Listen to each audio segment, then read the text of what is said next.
And good evening, all. We return with Crone's Crucible for the second episode of our Water Days. It's based on Waterdeep Dragon Heist. Our crew is all gathered and ready to go for their first real adventure of the series. Anybody have anything they want to say before the Waterdavian city guard marches you off to jail for some minor crime? Oh, it's going to be a big crime. If we're doing this, we're doing it all up. All right. I wish to point out... Go big or go home. I wish to point out that the instructions for the module even has a large paragraph on instructions to the DM about realizing that part of the play is that players might get executed if they do a serious enough crime, and the DM is supposed to be prepared for this eventuality and to prepare their players for the possibility that they may die and have to start a new character or the game may be over. So let's hope we don't have a very short water dance sequence. That's okay. I'm playing my character like I played Sylvia the long game, which means I don't intend to die. Yeah, Cashin is definitely not going to want to see his head drop. And Epi and I'll just talk my way out of it. Epi and Rel have spells kind of geared towards not being caught, so I'm not really worried about that. I'll talk my way out of it. See, you're planning for getting caught. When last we saw this motley crew, they were trying to decide, first of all, if they wanted to be with the rest of these strange individuals. They had, for their various individual reasons, gone through the yawning portal for the night in order to get some entertainment, throw down some drinks, get a little food, see if maybe they could find some employment. And while they were there studying the other patrons of the bar, a fight broke out between the female half-orc bouncer of the yawning portal and several thugs that began calling her out. The thugs, one of the thugs, who seemed to be the leader of the gang, had a bald scalp and had a tattooed, very symbolic, very stylistic symbol of like a circle with an eye in it and 10 radiating spokes coming out of it. Very odd symbol. Eventually, a couple of the lesser thugs were killed. A couple of them slunk off, terrified by various things that had happened. And the proprietor of the yawning portal, Durnan, stepped in to send them packing with an angry retort that they would keep their thuggish business out of his establishment. And they slunk off with various back statements about this isn't over kind of thing, but they picked up their belongings and left, but few of them remained to leave. So this was where we left off, and the players were called over to, after this encounter, players were called over to meet Volo Geddarm, the famous writer and explorer, who very abashedly informed them that he had lost a friend, as in misplaced a friend. And he wanted the adventurers to find him for him. The name of the friend was Floon Blagmaar. I have to think of that strange name every time. And so he was asking them to locate him. He said that he had last seen Floon at the Skewered Dragon a couple of nights before. They had met up, talked, gambled a little, had some drinks, and Volo had left early, leaving Floon at the inn, but Floon never showed up afterwards. And now Volo is very concerned about the welfare of his friend and wants to see if he's okay. He's quite worried that he met with some of the trouble on the streets, which you're beginning to realize as people talk about it is pretty rampant here in Waterdeep. It's a bad problem.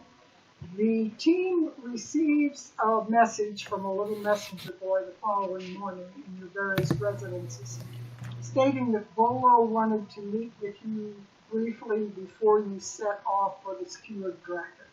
And this is where we pick up, is as you exit your building and have received this little message. Does anybody want to do anything before they head to the yawning fountain?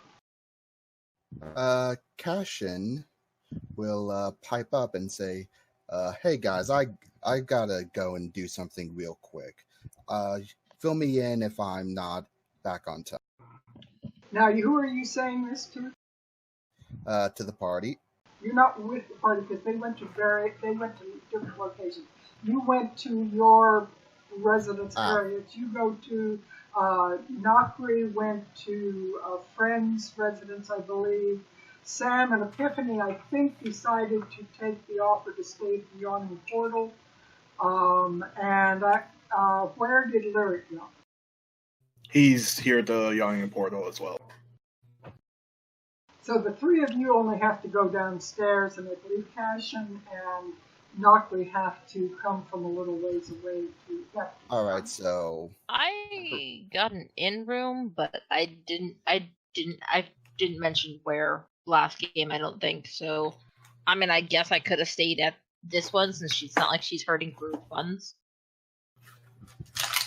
Very good. Well, correction. Cashin will have instead arrived much later than the other. That's fine. Eventually, you all gather, possibly pick up a little food from the morning kind of cafeteria-style thing that they have laid out of some simple breakfast for the inn residents. And some of the rest of you might pick up a piece of baked bread or something that is laid out. And Elliston, your note is fine. You can enact that in game if you want. There's no problem with that at all. So you can do that selling from in game if you want. All right. And let me adjust something here that I can see all my sheets.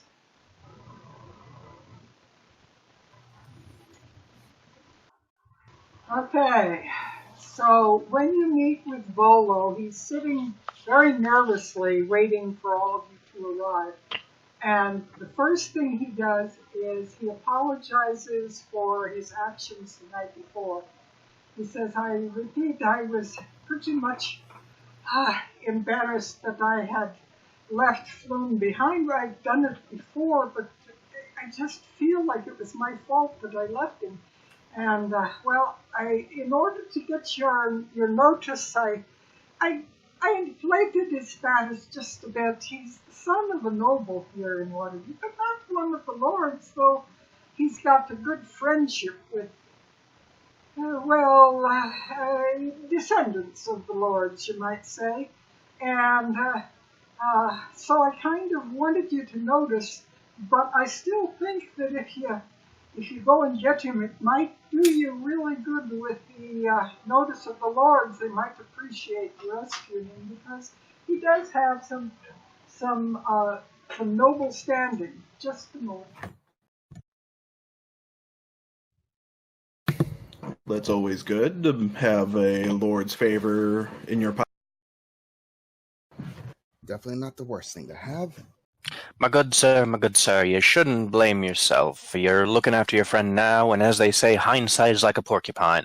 But I do have a few questions that might allow us to help you or find your friend. What race is this young Floon? Is he human like your good self, or? He's a human. He's not a dwarf. Yeah, like, Volo is a dwarf, right? Oh, I thought Volo was human. My mistake. Volo I think you're confusing yourself there. What was your name again? Reliant? That dwarves and humans, they're, one is shorter One than is the other. shorter. He's sitting on a bunch of his books that he's written to make himself look taller. That's According to the wiki, Volo's human. That's what screwed me up. Oh well. No, I believe that's interesting. He's a dwarf now. Yeah. He's a dwarf now. As far as I knew, he was very much a dwarf. He's more fun as a dwarf. And I apologize to the crowd out there if Volo is indeed a human, but everything that I ever knew was him as a dwarf. So I've seen pictures of him drawn as a dwarf and so forth. Yeah, retcon. I'll just really said dwarf, whatever. But he knows the difference between the races. So he's human. Very, very good, very good. What does he look like? Red hair, short hair, blonde hair, green eyes? No. He's got very red hair. It's very noticeable. It's common among the lords of Waterdeep, actually. They have a lot of red hair among them. Anyway, I wanted to be sure you had maps of the city because it will help you greatly if you don't. And he opens his manuscript that's entitled Enchiridion. Apparently he is writing something related to a book that will be called the Enchiridion. And he pulls out copies of maps of Waterdeep and hands one to each of you so that you have the full thing. So I will go to the overall map. These will come in much handy. Thank you, good sir. Cashin just makes a nod, but he doesn't really make it look like he's appreciated. But he offers the thanks either way. And of course, circled there on your map is the on portal where you begin. He points, he takes his finger, you get a pointer, he takes his finger and he points to this street here and says, Snail Street is probably where you'll be wanting to go down. It's probably the shortest route down to the skewered dragon there. It'll take you down and around the bend, but it's shorter than going by the main way of the dragon. That's a bit out of your way. So I'd recommend you head down that way. Be a bit cautious as you go down through the dock wards. It's a sailor's district and there's lots of hard types down there, you know. Cashin gives a knowing nod. I don't think this will be much of a problem. Very good. Just be on your toes. I don't want anything to happen to you like might have happened to Floon. I've lost one friend. I don't want to lose my new ones. All right, so is there anything that you guys need to do before you take off for, they said that it was down in this area here between these two streets. So somewhere in that zone is where this tavern is that you're looking for. As they're walking towards their destination, Relion would pike up and says, "So, perhaps we should get well acquainted. Perhaps we should meet, greet, talk. You know, all the good fun biz. My name is Relion, just Relion, Rel for short if you prefer. My friends call me. Don't have too many of those, but hey, quality over quantity, right? And this is my friend/little brother figure, Epiphany. Say hello, Epi." We are not related by blood at all. Are you sure about that? You look so much alike. Can't you see the resemblance? And like he's just hunched over, he's got a tarp on, and it's just like there's like just a rat tail hanging out of his mouth from the breakfast that he ate because he didn't touch any of that weird buffet cooked food. Well, you both have the similar give you the creep vibes.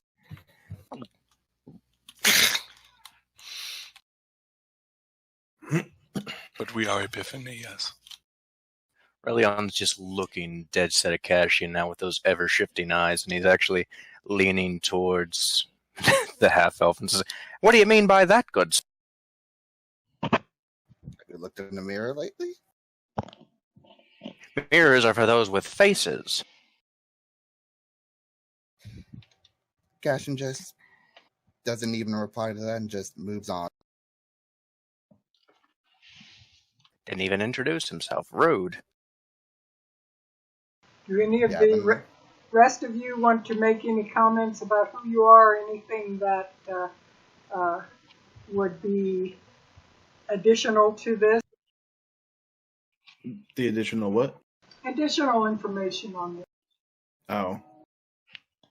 Since some seem to want to jump the gun on things, I'll make it brief.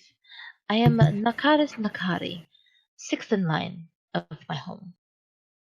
That wears a little off the map, but 6th in line of what? of my homeland.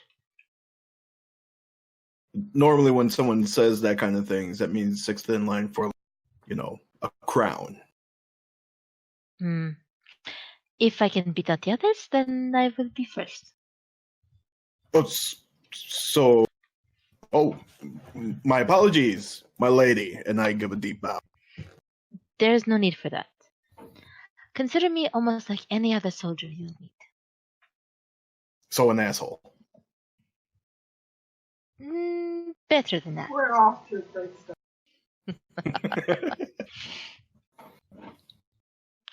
Well, this is going lovely. All right, so you make your way along the dock, the Snail Street in the dock ward.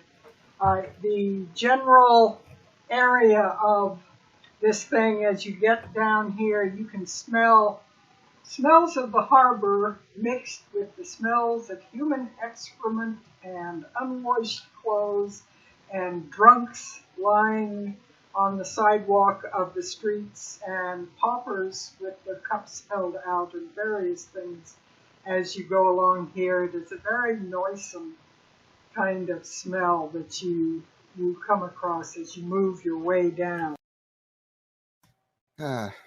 Seems like the street sweepers haven't done their job yet over here.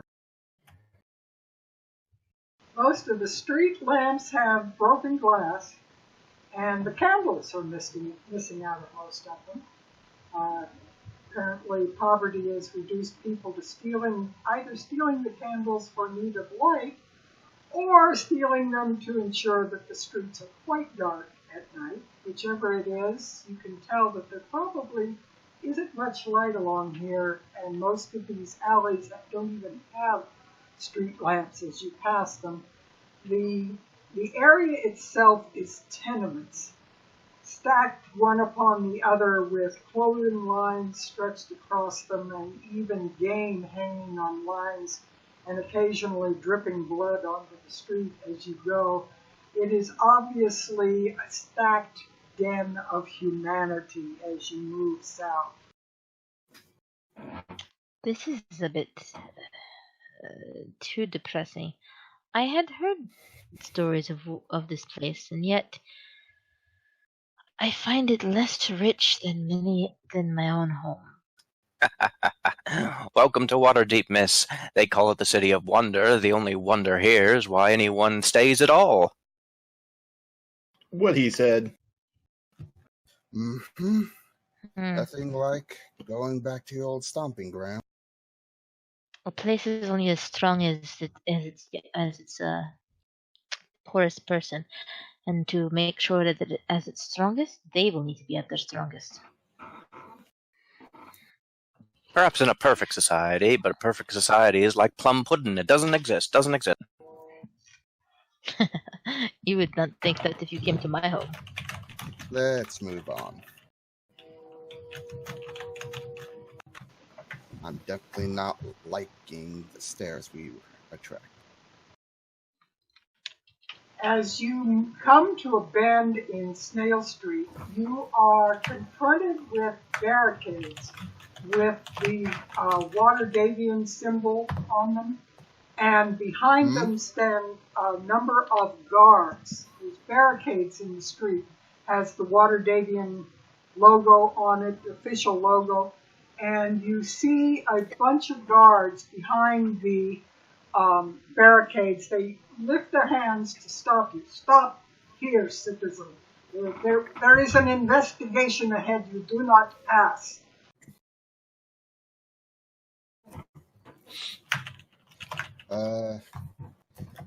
Cashin cautiously stops and tries to peer ahead. Hang on, dog's barking. You can see beyond the barricades that there are 3 individuals kneeling in the streets with their hands on their heads.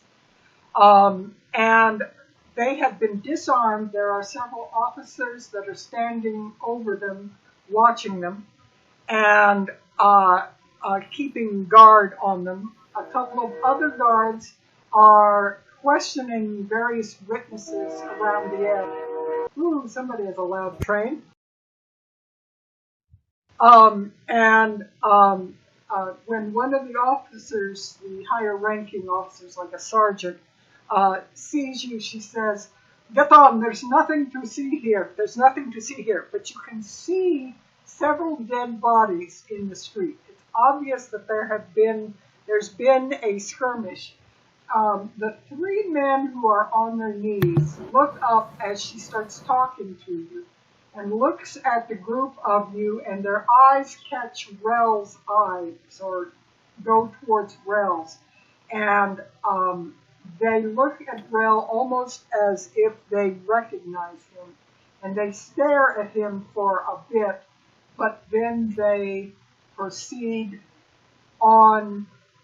She put their heads back down, and as the sergeant steps between them and you, blocking out the visual, you can't see them anymore.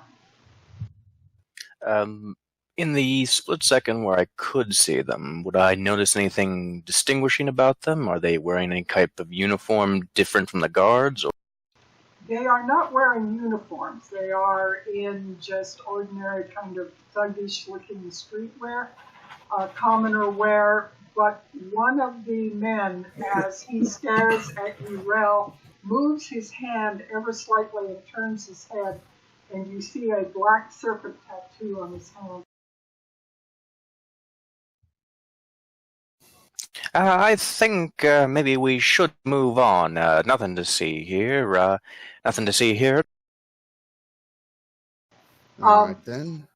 The guard says, if you need to get around to the Way of the Dragon, go back up to Troll Crook Alley. That's easy to say. Troll Crook Alley. And you can get around that way. So when you look at your maps, you are able to see that you can double back, go this way, and go back down and get there almost as fast. So you'll have to double back. Mm-hmm.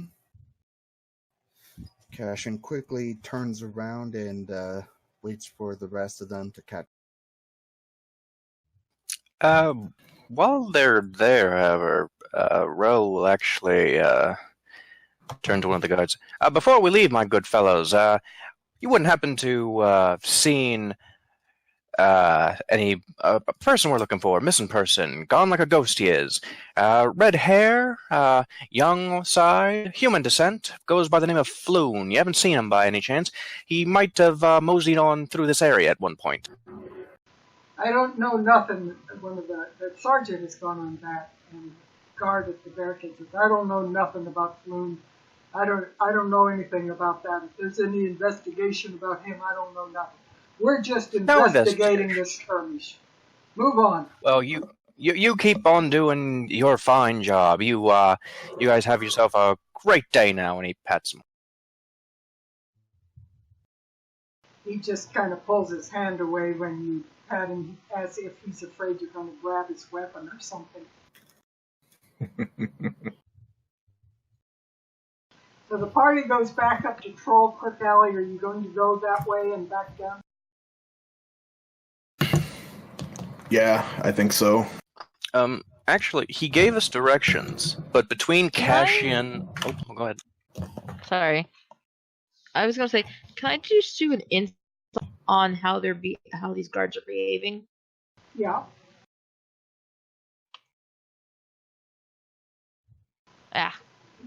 They are acting very guardish.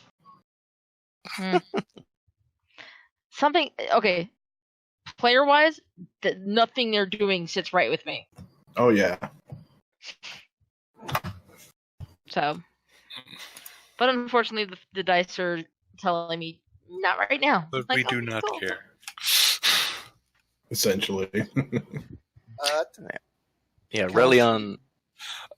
Actually, I did have a question because were there bodies visible in the street? Yes. Yes.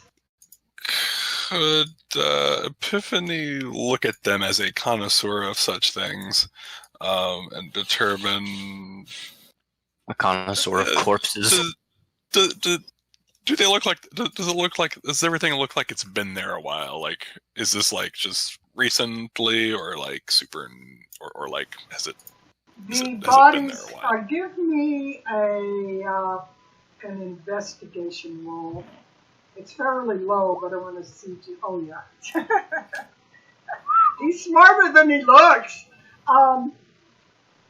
Becomes a dead body. The state of the bodies, they are not swollen, they are blood-drenched, but it looks as if they have died within the last couple of hours, and it looks like there was quite a battle royale went on at this corner, and as you notice the bodies, his very sharp eye looks back and notices that one of the bodies has a bare forearm with that same stylized circle with 10 radiating spokes coming out of it. There's no eye in the middle, it's just the circle with 10 spokes. Just the spokes. So okay.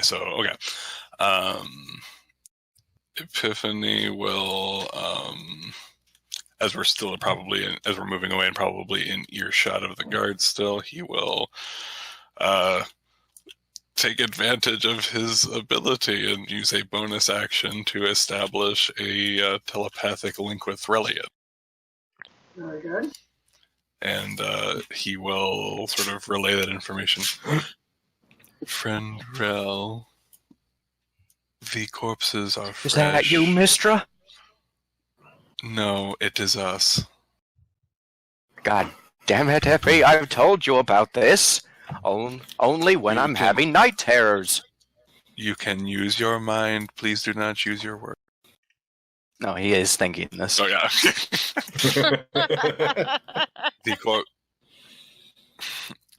The corpses are fresh, likely due to combat, and one of them had a symbol like that crazy individual who had the markings on his forehead, but it was missing the eye.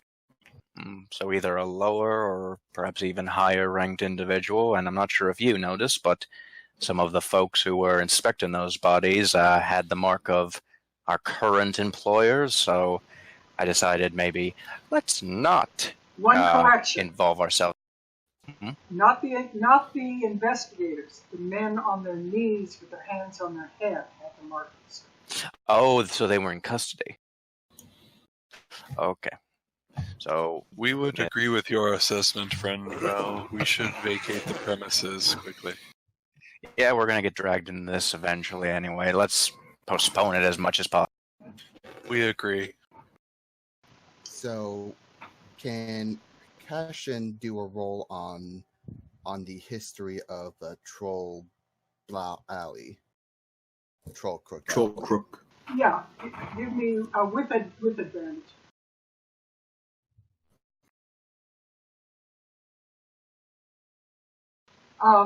Before there was much city here, this was a poorer section of the city, and it was a little dirt lane that was very crooked, which is why it was called Crook.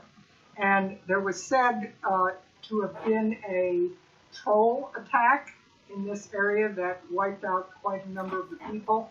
And at that point, the much smaller Waterdeep pushed the boundaries of the town much further out and began to establish a guard out further in order to protect the people in this area. But the people who were killed were commoners, rather poverty-stricken people. But it has ever since still maintained the name of Troll Crook Alley. Nothing else. Well, you know that its history has been one of poverty and all kinds of things. That you know that it's a very rundown area, very unpleasant, sort of crime-ridden area. All right, so Cashin is suspicious, but for now he'll keep his guard. One last thing before we move on. Between Cashin, Relion, and Epiphany, three people who know Waterdeep fairly well, and would we be able to alter the directions given to us by the guards to sort of save time? Like maybe we know a few shortcuts that the guards don't know.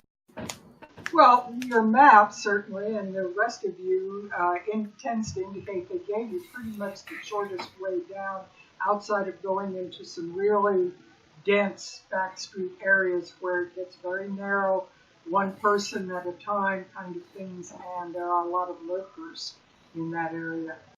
So you would know that they did not lie to you, that of the options, you can either go all the way over to the Dragon's Way, or you can take the shortcut down Crook Alley.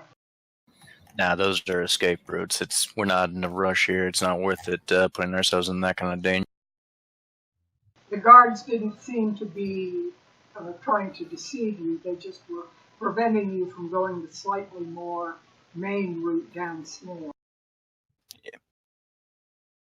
And as you can see here, this image that I've got up, this is the kind of thing that you're getting into as you move along into these narrower streets. At this point, it's wide enough for perhaps three people to pass each other.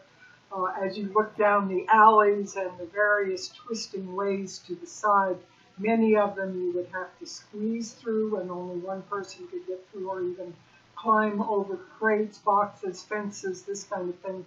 But the whole area just definitely reeks of poverty and people trying to make do, stacked one on top of each other. Kind of a canton, ancient canton area with the shacks stacked one on the other. So it's a pretty intense area that you're going down through. But moving back to the map,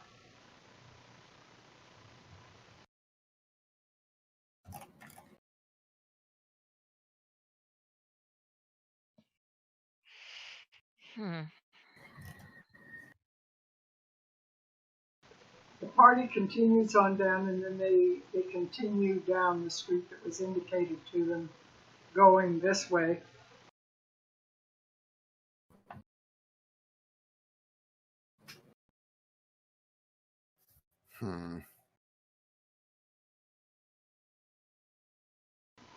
As you come to the corner of Zastro Street and you are finally on Phillip Lane, which is one of the streets that was mentioned to you as being it. As you come to this corner here,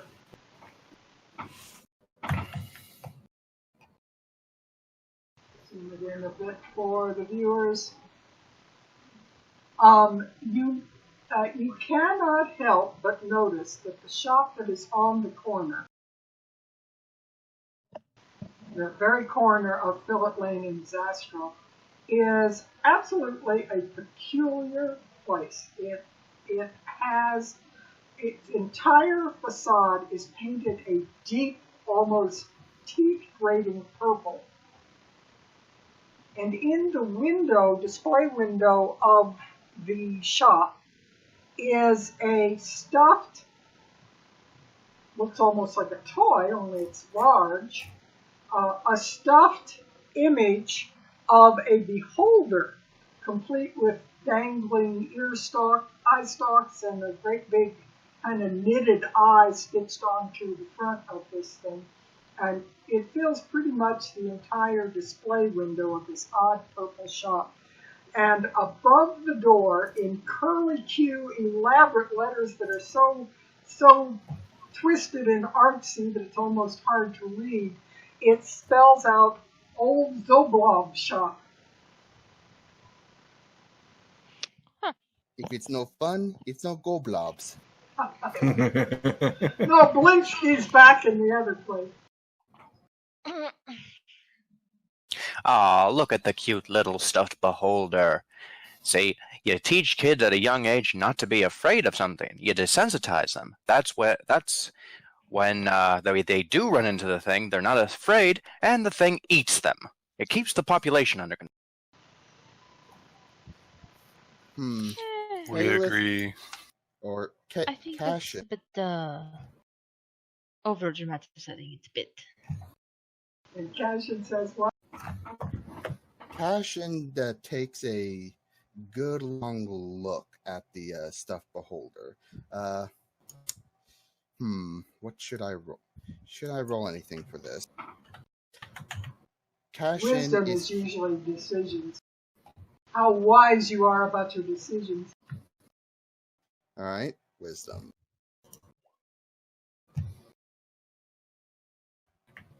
Moderate wisdom.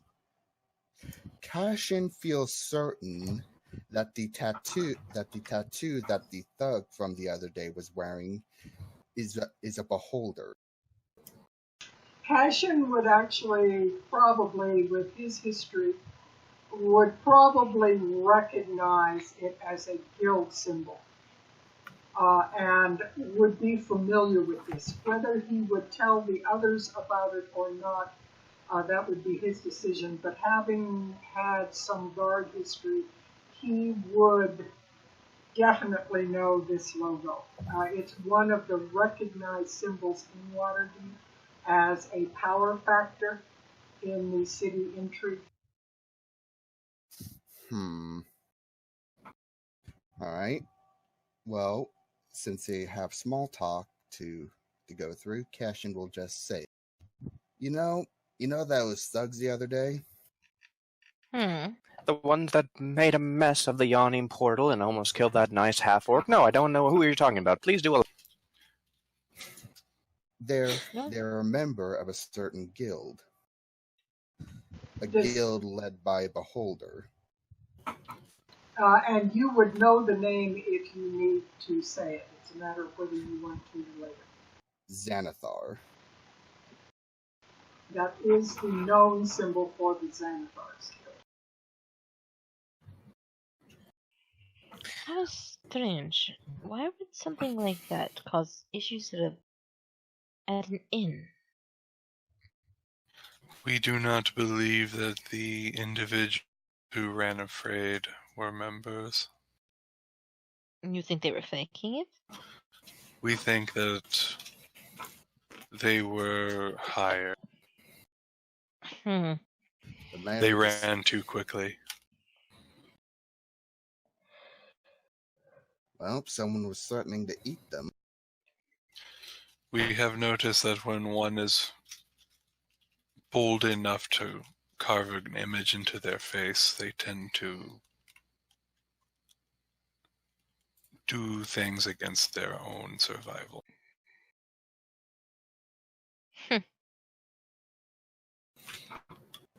Either way, if Xanathar is involved with whatever happened there, I'd rather not get anywhere closer to it. It's possible that it's just involved with something with Yagra. Yagra probably just threw them all out and they got upset about it and then decided to team up against them, thinking they could actually win. Either way, let's keep moving. Every week there's at least a dozen gang wars. They usually tend to result in nothing. Except dinner. Epi, I told you, you finish your rat, you're not going to get any more corpses until then. You two are an interesting pair. As you pass the shop, you can tell the door is slightly ajar, and leaking out of the crack of the door is purple smoke, and it smells very much like the scent of lavender.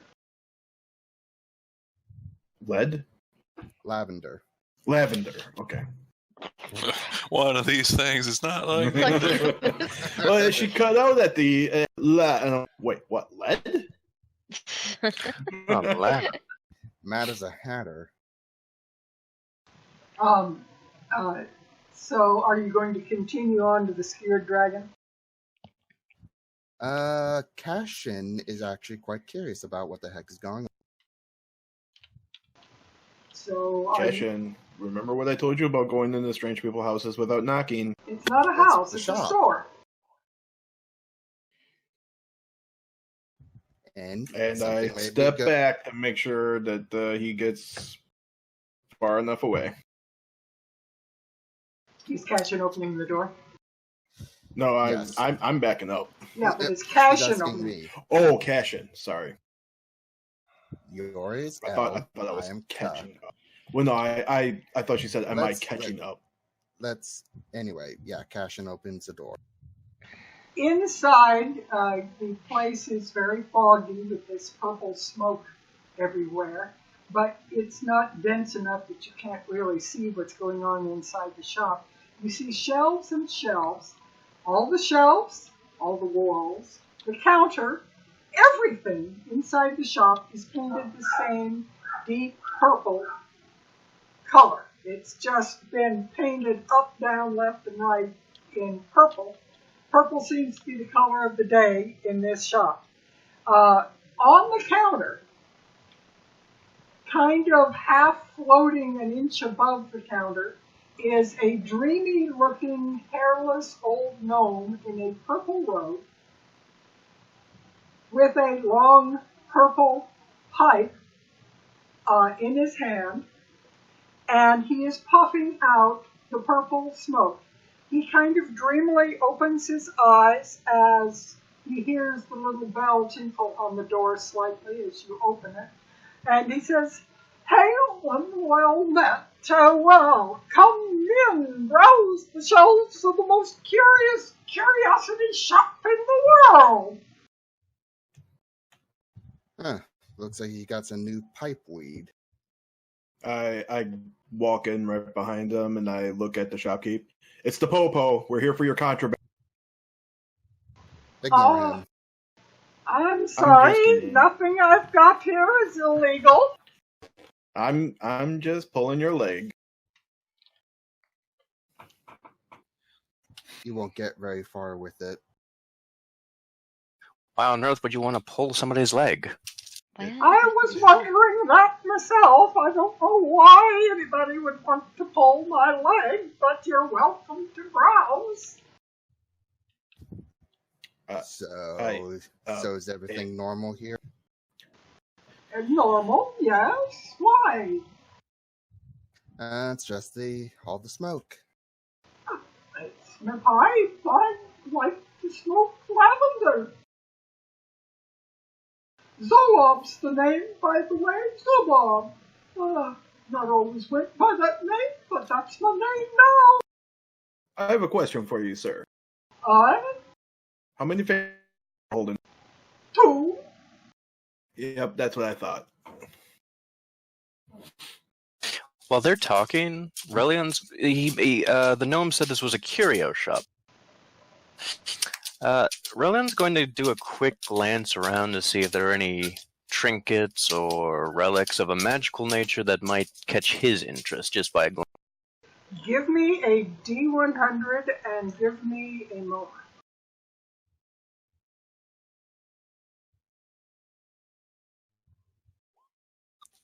Okay, and what else did you say? I said, give me a moment. Okay. I gotta find it. I go to Cashin. Cashin, this guy's high off his mind right now. I don't think Lavender can do anything to a mind. I think he's already touched in the head.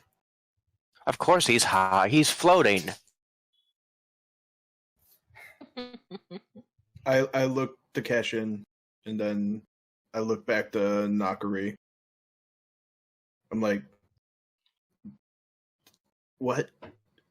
Okay, you had a roll of 48, and one of the things that catches your eye, and it is so interesting that you just really can hardly lay it down, there is a glass orb.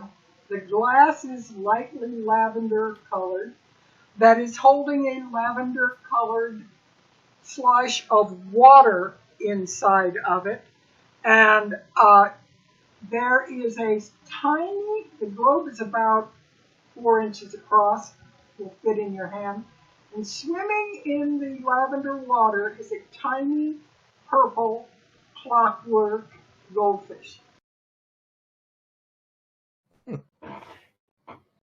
Why, this is adorable. What do you call this, my good sir? I call it the clockwork orb. Not very original, are you, sir? Oh, I just saw what I got. Quite an interesting little doodad. Is it just for show? Is it just for looks? Is it just a... One never knows about these things. Is it like in a tank? No, it's a think of a snow globe. Okay.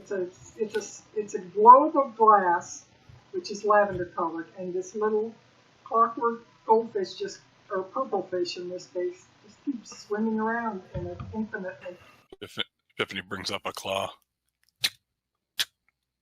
Epi, stop it! They hate that! The goldfish suddenly stops and turns to the claw going,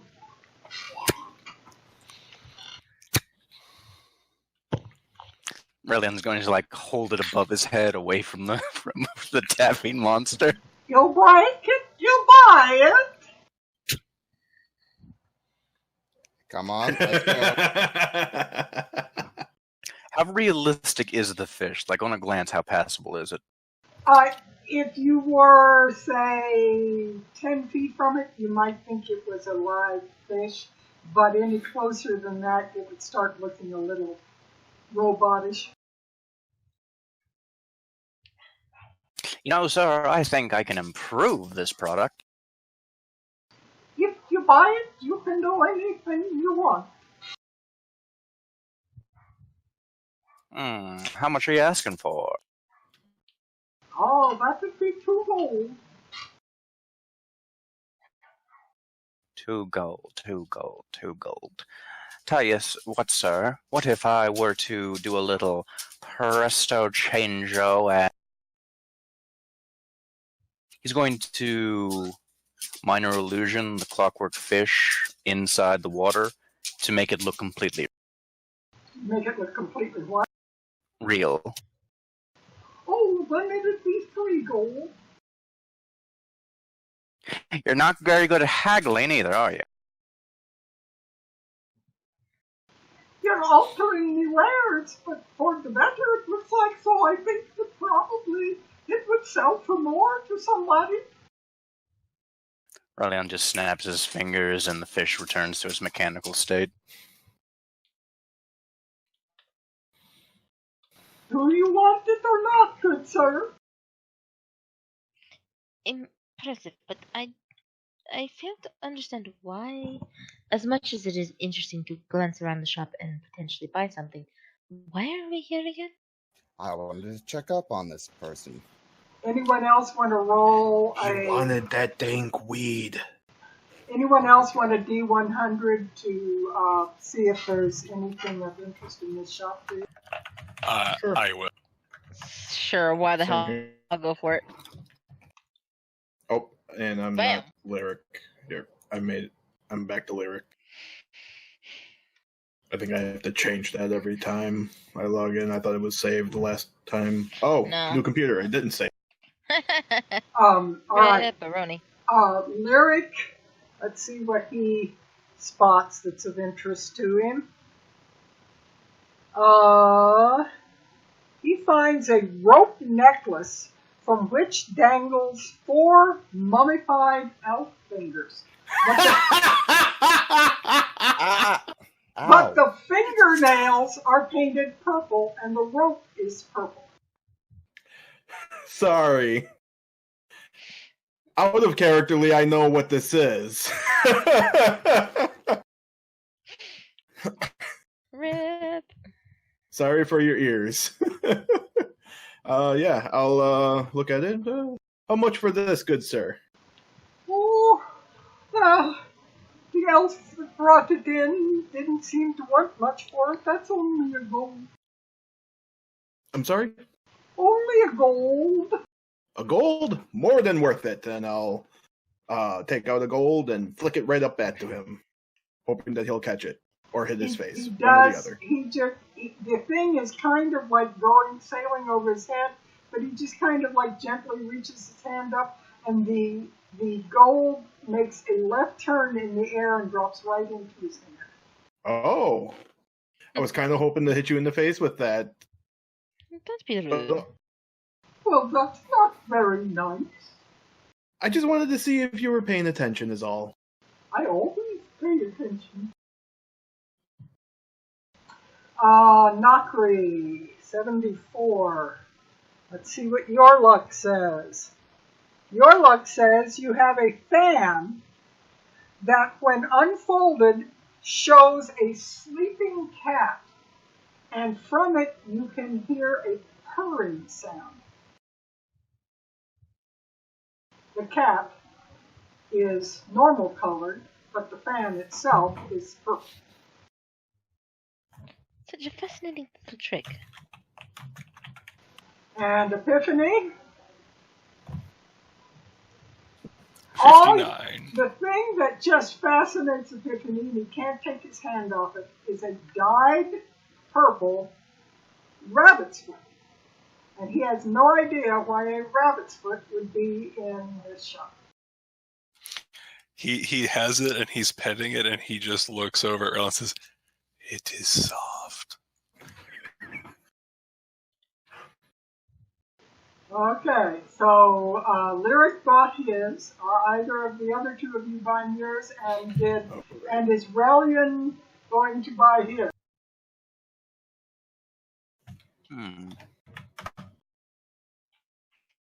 I'm not sure what use this will be, but how much is it?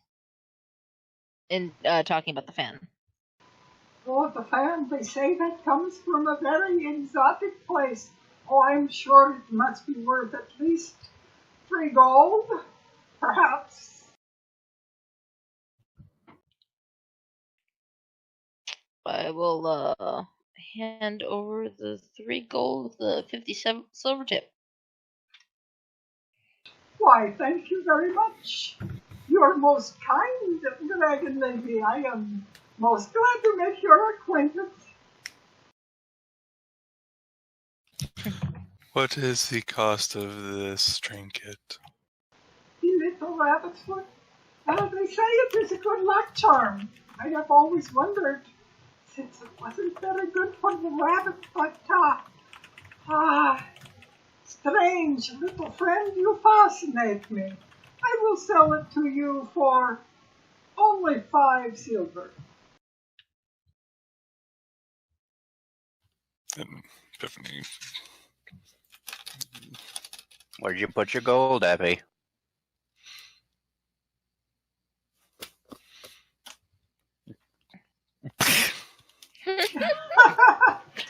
Comes out, spits it out of his mouth and hands it over. Thank you very much.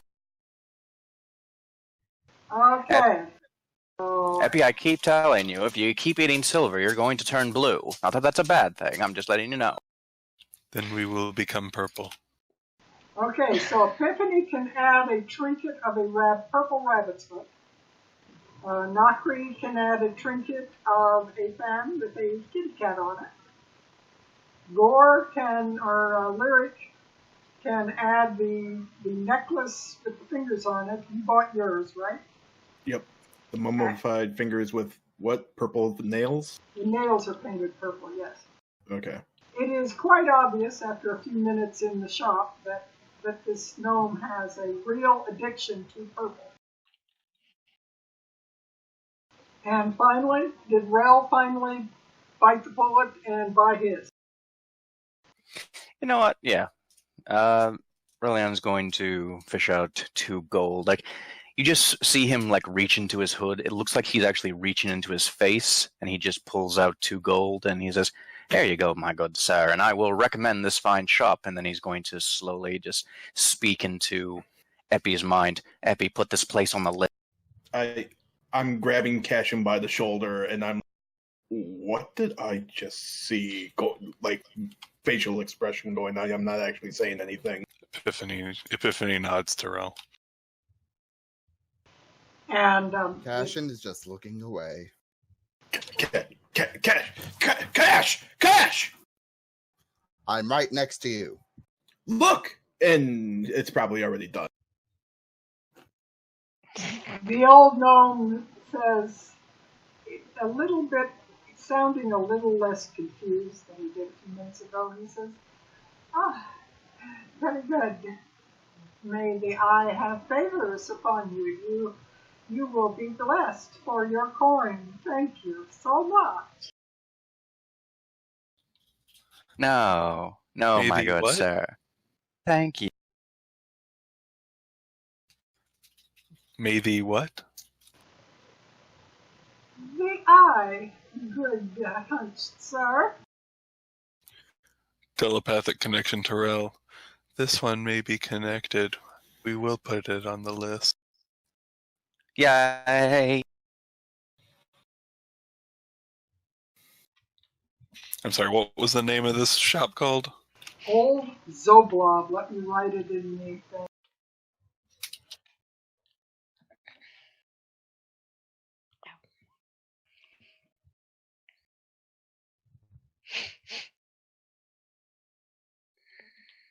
Old Zoblob's Curios.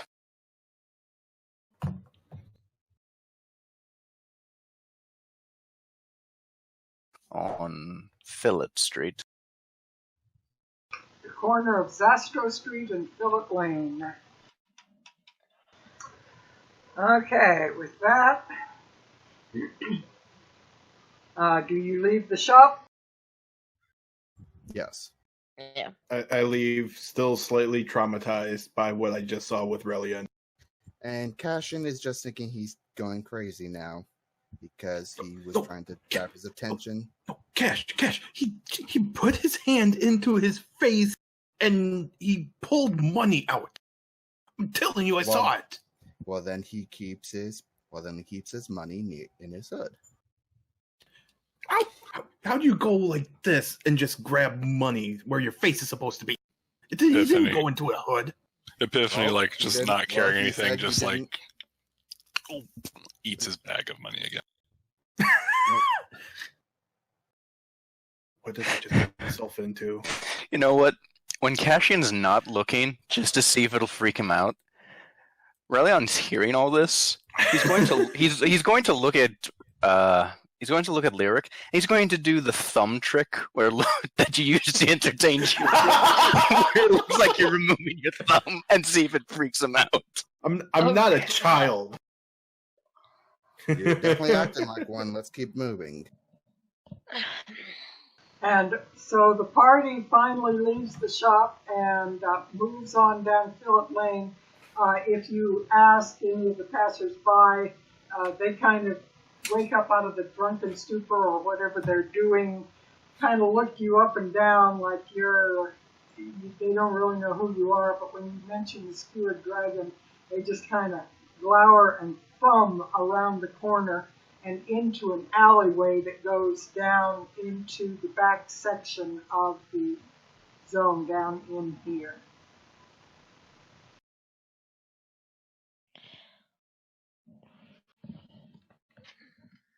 So you stand at a narrow alleyway going into most of these districts, by the way, you will find over time, are made almost to a courtyard effect. They are a ring of houses or buildings or businesses or whatever that face in on a central street or alleyway, and most of the people in that little block or area know each other quite well, but the street that they do their activity on is a little bit set off from what might be the semi-main or main streets. They're local little borough area. It's like New York, where the little neighborhood communities kind of turn in on themselves and away from the main thoroughfares.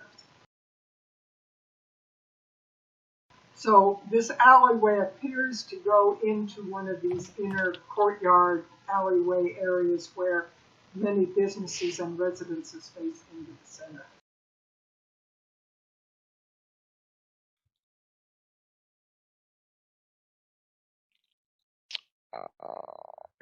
Knocker will glance back over at Cassian after a moment of just quiet Passion. contemplation. Sorry, passion. After quiet contemplation, and just go, as a small rule of thumb, one cannot simply rush a group when they are the first one to make the stop. It just doesn't seem very polite.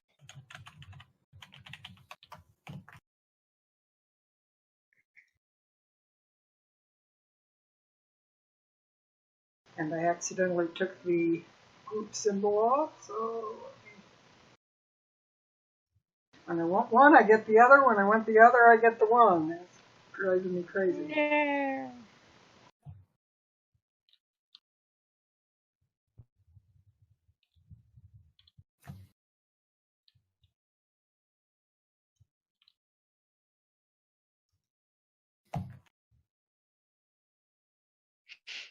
Okay, we've got the party back now.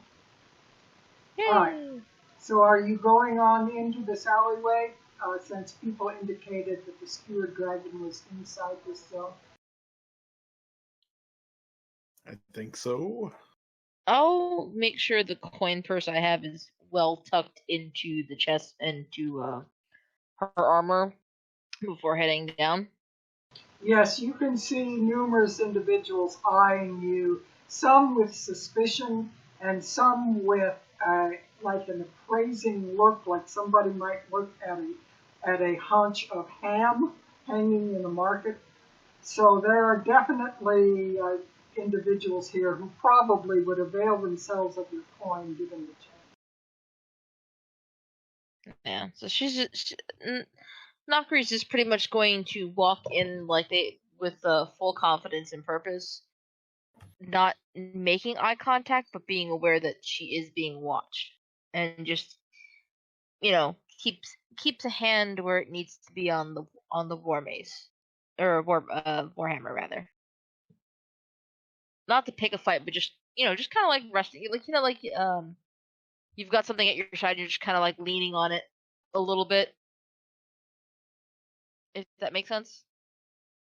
And she's making a point of the fact that she is armored and carrying weapons, which is a wise thing to do in this zone. And you notice as you make those kinds of moves and kind of look at people directly with your own appraising look, that some of them seem to suddenly be very busy looking in a window or fishing in their pockets for something. There's a definite look of people who were a little intimidated by the fact that you seem to be capable of holding your own.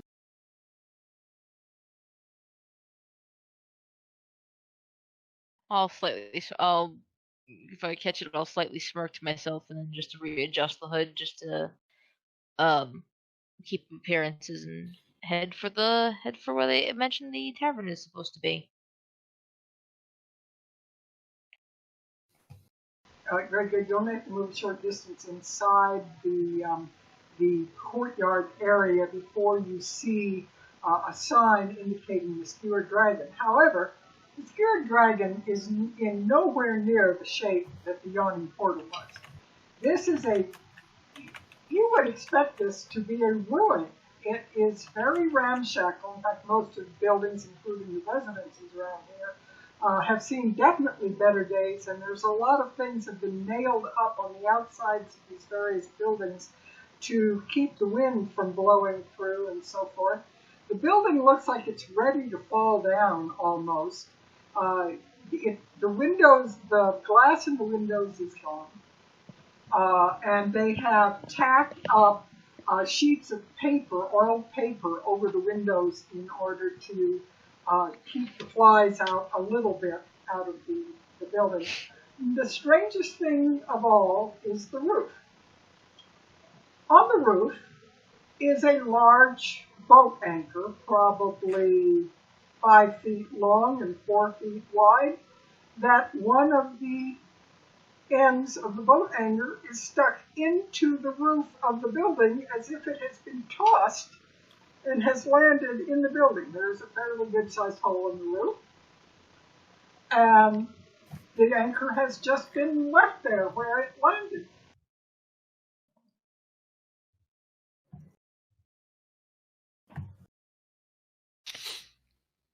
don't know why I expected something different. This place is odd. I like it, but the Skewered Dragon. Horrible name. Who would try to skewer a dragon? Fools, that's who. Skewered Pseudo Dragon. We see no dragon. The Archaic Anchor. Now there's a catchy name, and it even has a motif going for it. Bad names. Bad names abound. Hate it. It clearly hates me, so I... Maybe you should suggest that to them. I would love to see that, actually. So, are any of you going in? I walk in. Oh yeah, I'll make my way in. You look up immediately as you walk into the place, and sure enough, the end of the anchor is hanging down about a foot or two inside the establishment. There are some ramshackle tables and half-broken benches with several patrons leaning over large tankards of their drink, staring at it. They look sideways and look up at you a little bit as you come in, but they just drop their heads back down and continue to stare at their drink. Everybody in there looks to be either sailors, poverty-stricken, or somebody that you wouldn't want to meet in a dark alley. It is a very rough-looking establishment. Friend Relian, we have found your people. Ah, smell that, Epi. Smells like home. Oh no, wait.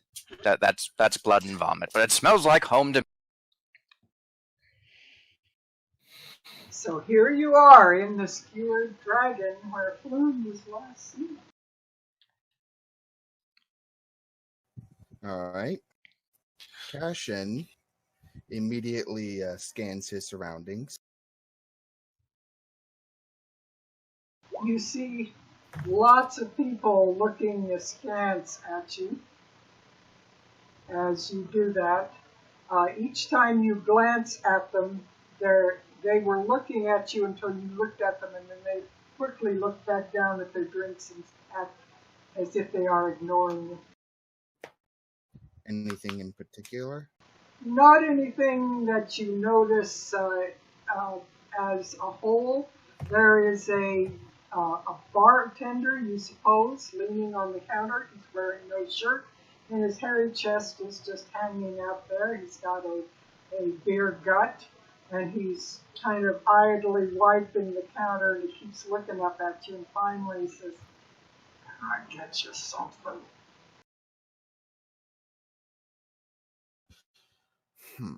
Cashin cautiously takes a seat at the bar and slides a coin over. Something cheap. That won't buy you much, but it'll buy you a pint of ale.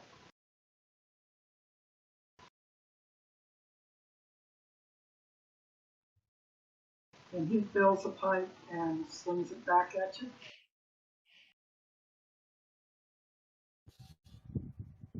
Cashin just takes a breath and takes a drink of the swill.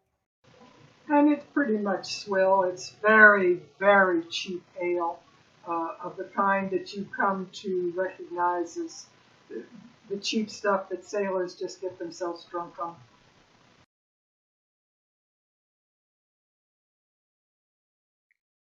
Oh my god, Epi, he actually drunk that. Oh, he's going to be in the latrines later. We will enjoy the observation of what effects it will have upon him.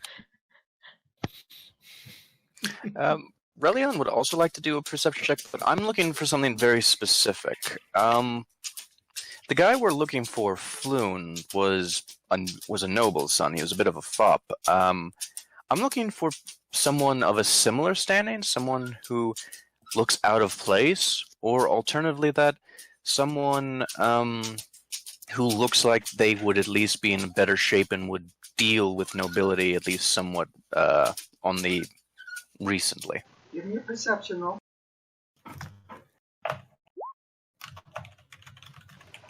Everyone in this bar, there's no people of the type that you are describing. Everyone in this bar looks like they could hold their own in a fight, including the fat part. They all look like they're nothing but toughs. So it seems like an odd place, but Volo had mentioned that he and Floon had wanted to kind of be away from things as they discuss stuff. So it kind of halfway explains why they might be in this rundown place, but nobody in here looks like they have ever smelled a noble's clothes, let alone worn one. And they're all just looking at you like you guys are so well dressed in here, you stand out like sore thumbs. Even probably Effie. Epiphany is just wearing a sail and some bandages. He fits as close to fitting in as anybody. Look at that, Epi. You're the Prince of Rags. Epiphany is very tempted. It's very tempted to do something. Epiphany does it. He uses thaumaturgy to make the ground shake and holds his claws up, and then he ends it. Alright, so how long does this building shake? Like 6 seconds.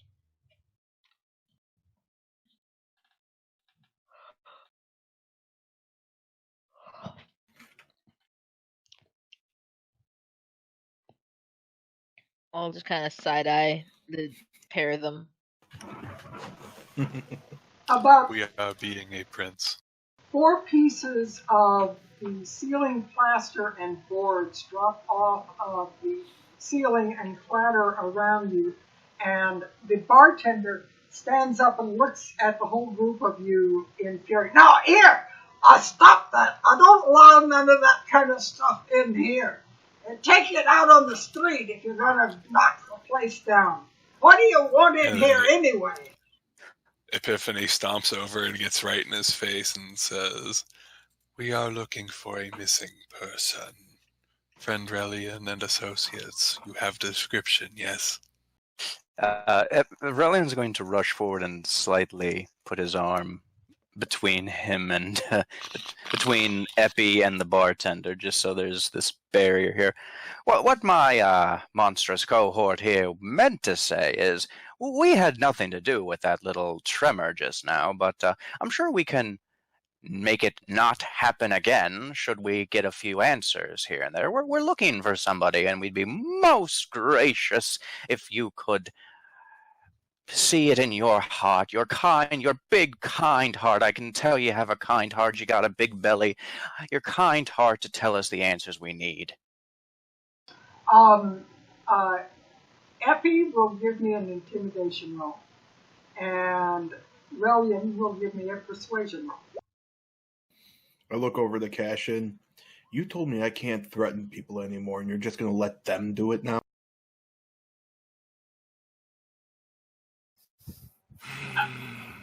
The guy kind of looks at Epi like he doesn't really know, and he kind of sidles over, and he leans over against where Relian can hear him better, trying to kind of get away from Epi a bit, moves to the opposite side of Relian. Now, that's more like it. Exactly what was it you were looking for, friend? Now, we're looking for a fella by the name of Floon, or was it June, or Swoon, or Coo? No. It was definitely Floon. It was definitely Floon. He's of human descent, he is, and reddish hair. He's a bit of a oddball. You wouldn't see him in here too often, or if you did, you'd definitely notice him. I don't suppose you've seen him in the last few nights, maybe? I know Floon. I know him. He was in here a couple of nights ago with that fella Volo, the one that writes all the books. He was in here with him.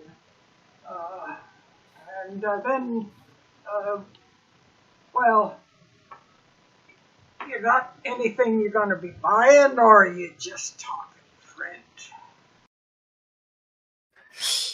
My good sir, what if I told you I could get get this place packed for a night. I happen to, I'm business associates with people who like to drink to forget some of the things they do for a living, and I think I could get at least a few of them in here for a night of Talk's cheap friend. I feel it every night with sailors who got the same problems. They drink to forget the seas, to forget a woman, whatever.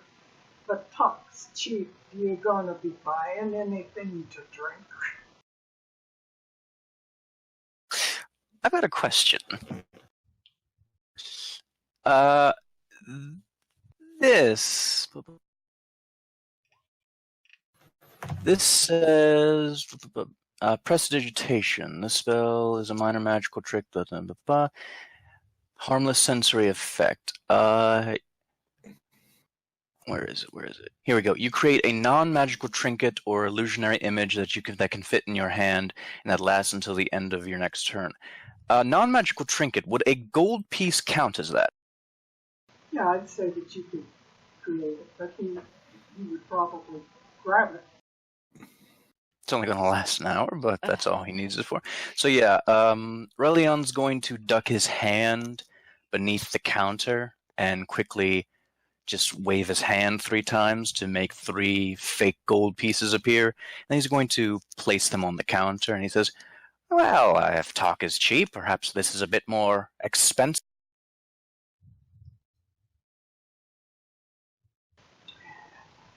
That's more like it. And he grabs them out of your hand, and they disappear down behind the counter very quickly. That's a bit more like it, friend. It's money what makes it talk in this neighborhood, you know. All your persuasion is good, and it makes me want to tell you a few things, but money's even better. Of course. Money's best. Now, those answers we were looking for? Oh, yeah. Well, you wanted... He was in here, and Volo left. And old Floon, he hung around for a while, drinking a bit and kind of playing with his dice. They were gambling a bit between the two of them and chatting for several hours, you know. And then another fella came in. Now, I'm not one to be bragging, but this fella, he had the known bright red hair. The two of them had bright red hair, you know. And that red hair, noble blood from either the right or wrong side of the bed. It's the noble blood. And I knew that second one. Young Neverwinter he was. Young Neverwinter. He came in. He's talking to Floon, and for a while they chatted, and then Neverwinter put his arm around Floon, and the two of them left by the street. Neverwinter. Here, are you sure about that? Well, you know, old Lord Neverwinter, before he went up north, he was one of the big lords here. He ran the place pretty much, but fell into some political arguments, and he and his son haven't seen much eye to eye since. And, well, the young Neverwinter remained, but the old one, he went north.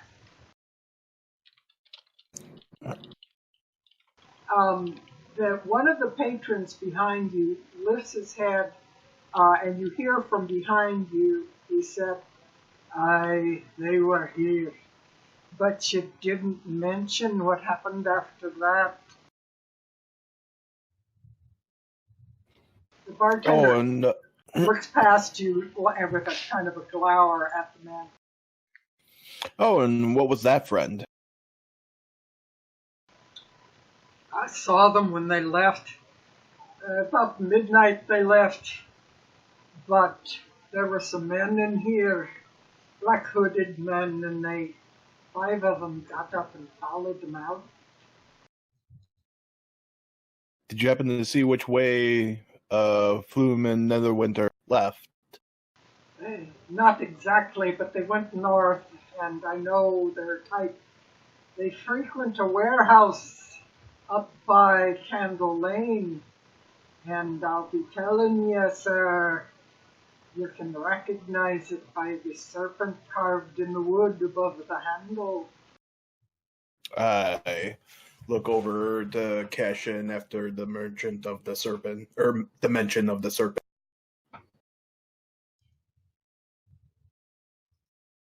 If you be looking for the ones that might know where they went, I'd say you better go find those five.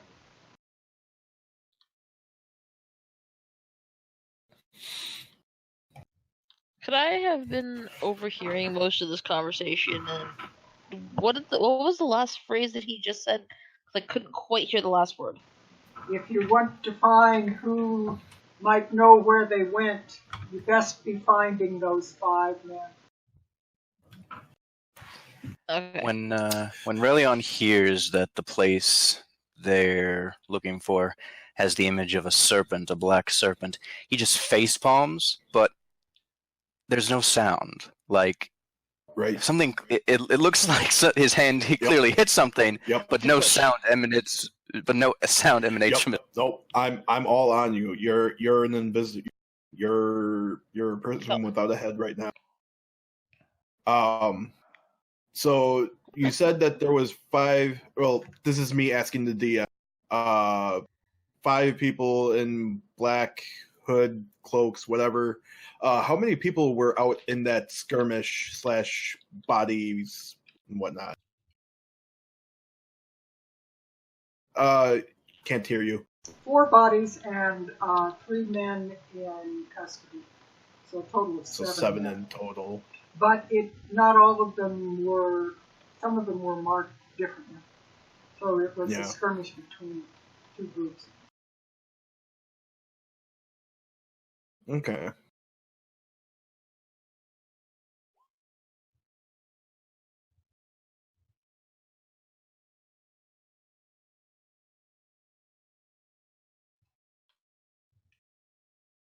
And with that, another person walks in the door who's very burly, broad-shouldered. He's got a vest over a bare chest. And he walks in the door, and the bartender gets very busy polishing the counter, and the men at the various tables sink back into their drinks, and you don't hear any more statements from them. This happened after a new person came in. Do we see this new person? Yeah. You would have. Yeah, as they fell silent and the barkeeper rather suspiciously suddenly starts polishing the counter, you kind of look around to see why he reacted like he did, and you see a very burly person walk in the front door.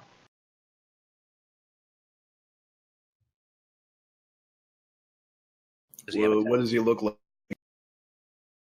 He's got shaggy, poorly cut hair, a vest over a bare chest, and he just kind of stands and looks back and forth around the tavern as if he is looking for someone. He's eyeing each one of the patrons very carefully, and he just kind of grumps after a moment and turns and leaves the door and heads out on the street. I go to the barkeep. What was the deal with that gentleman? He's one of the serpents. He's probably looking for someone.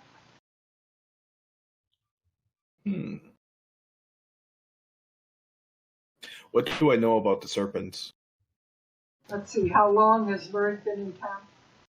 He would have been probably born here. Then you know that's a euphemism for the Zentarum. Zentarum. Oh, okay. Now I see what you mean by serpent. All right.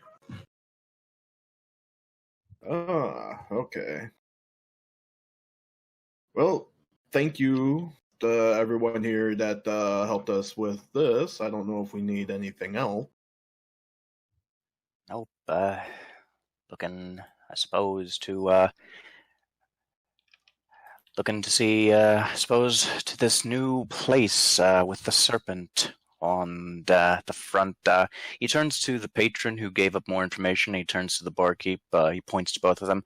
You two gentlemen, you two are the finest piles of algae I've ever did meet, and I'm sure both of you will find fine frogs one day. Have a good one.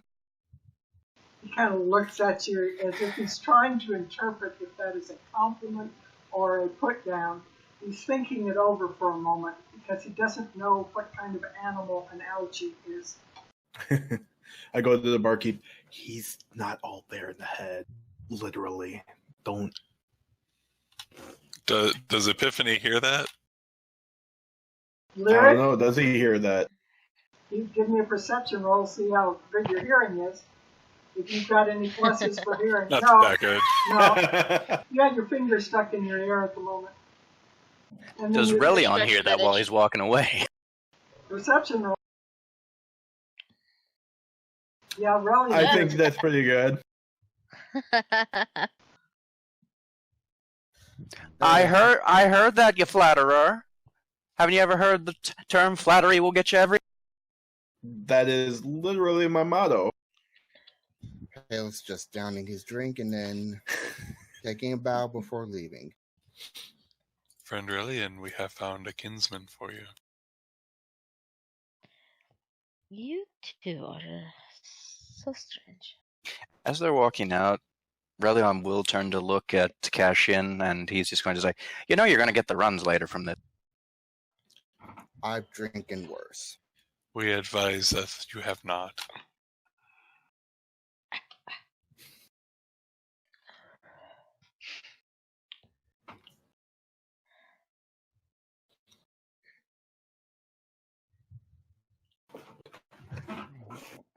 Excuse me. Rel opens up the mind link. When he's in the outhouse, we can rummage through his... Okay, so you leave. By what route will you head north? You rather quickly. I will, if you zoom out on your map, the Candle Lane that they are referring to is up here. Did we see which way the burly man went? If he went left or right? I was going to ask if I can make a perception to see if I could figure out where he went. He wandered down the alleyway of the various buildings in this vicinity, rounded some corners. He seems to be looking for someone or other. He would have gone west, further down down this way, somewhere in all the twisting turns of that area. So then, thoughts? Well, Kindling is just straight north of us. We can just go on ahead and take Zastro Street straight up to it. Yeah, it's oops, I thought it was still on the arrow. It's up here, so you probably have to bend around and come back this way to get there. But just after where Zastro Street comes into the Way of the Dragon is where it takes off there. The ones who have lived here a long time would obviously know where Candle Lane probably is, especially if you've spent any time in the dock ward at all. And the rest of you would have maps that you would rather quickly be able to identify with the help of the ones who've been here a while. So are you going to go straight up there? Are you going to make any side trips? What's the plan? Yeah, I think unless anyone has any other suggestions, I think we'll just go straight up Zastro. Yep. Mm-hmm. I mean, my only thing would have been following the dude, but I'm good with either, so. Nope, that guy's big and burly and definitely a danger to my health, so I don't want to go and follow him. You number him 5-1. Yeah, but he's also very big. It's not like you're going to be in the front lines anyways. L2 kite, little bard. You wander out into the street and look sideways, but you don't see any evidence of the man who wandered off. he's rounded some corner, maybe he's talking with someone, or maybe he's gone on his way, but you don't see any immediate evidence of it. I will start heading. I will go with the group. If the group is going towards Candle, then I will head there with them. But I will keep an open eye for anyone possibly following us. Brilliant's keeping an eye out for any more curio or interesting shops. You walk I'm up, getting bored. you would go past old Zoblov's shop again as you head up Zastro Street. I'm getting bored, so I'm gonna pull out my lute and start tuning it.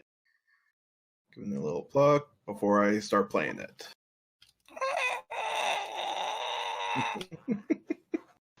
So are you playing kind of fiddling as they walk? Yeah, I'm kind of fiddling with it, and I'm looking at Cashin. Look, Cashin, look, I'm sorry you didn't like your latest theme song. I'll make you a new one, all right? Oh, I've been meaning to ask about that. Are you literally called Cashin the Clean? Because you don't seem that clean to me.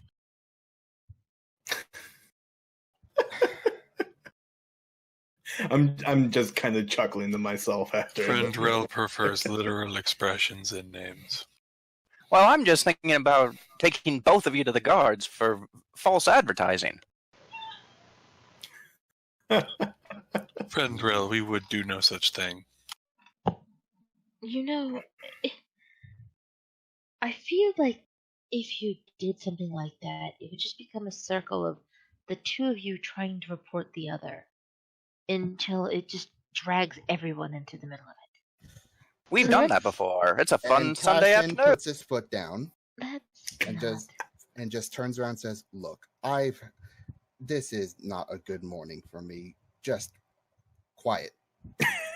And as you pass various people, you notice you're getting lots of stares from passerbys. And at first, each of you thinks that, maybe your underwear is around your ankles or something. But eventually you realize that it's Epiphany that's getting all these stares. The children pull back from him. All the people stare at this hunched walking sail, remnant of sail as it goes past, like they don't know what it is. A lot of them make comments that one of the little kids tugs on his mother's sleeve and says, "Look, Mommy, that man has some kind of pet."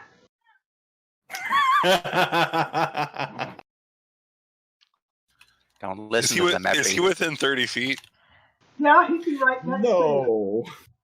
Don't listen to them, Epi. You're a very handsome boy. Typical frank little kid.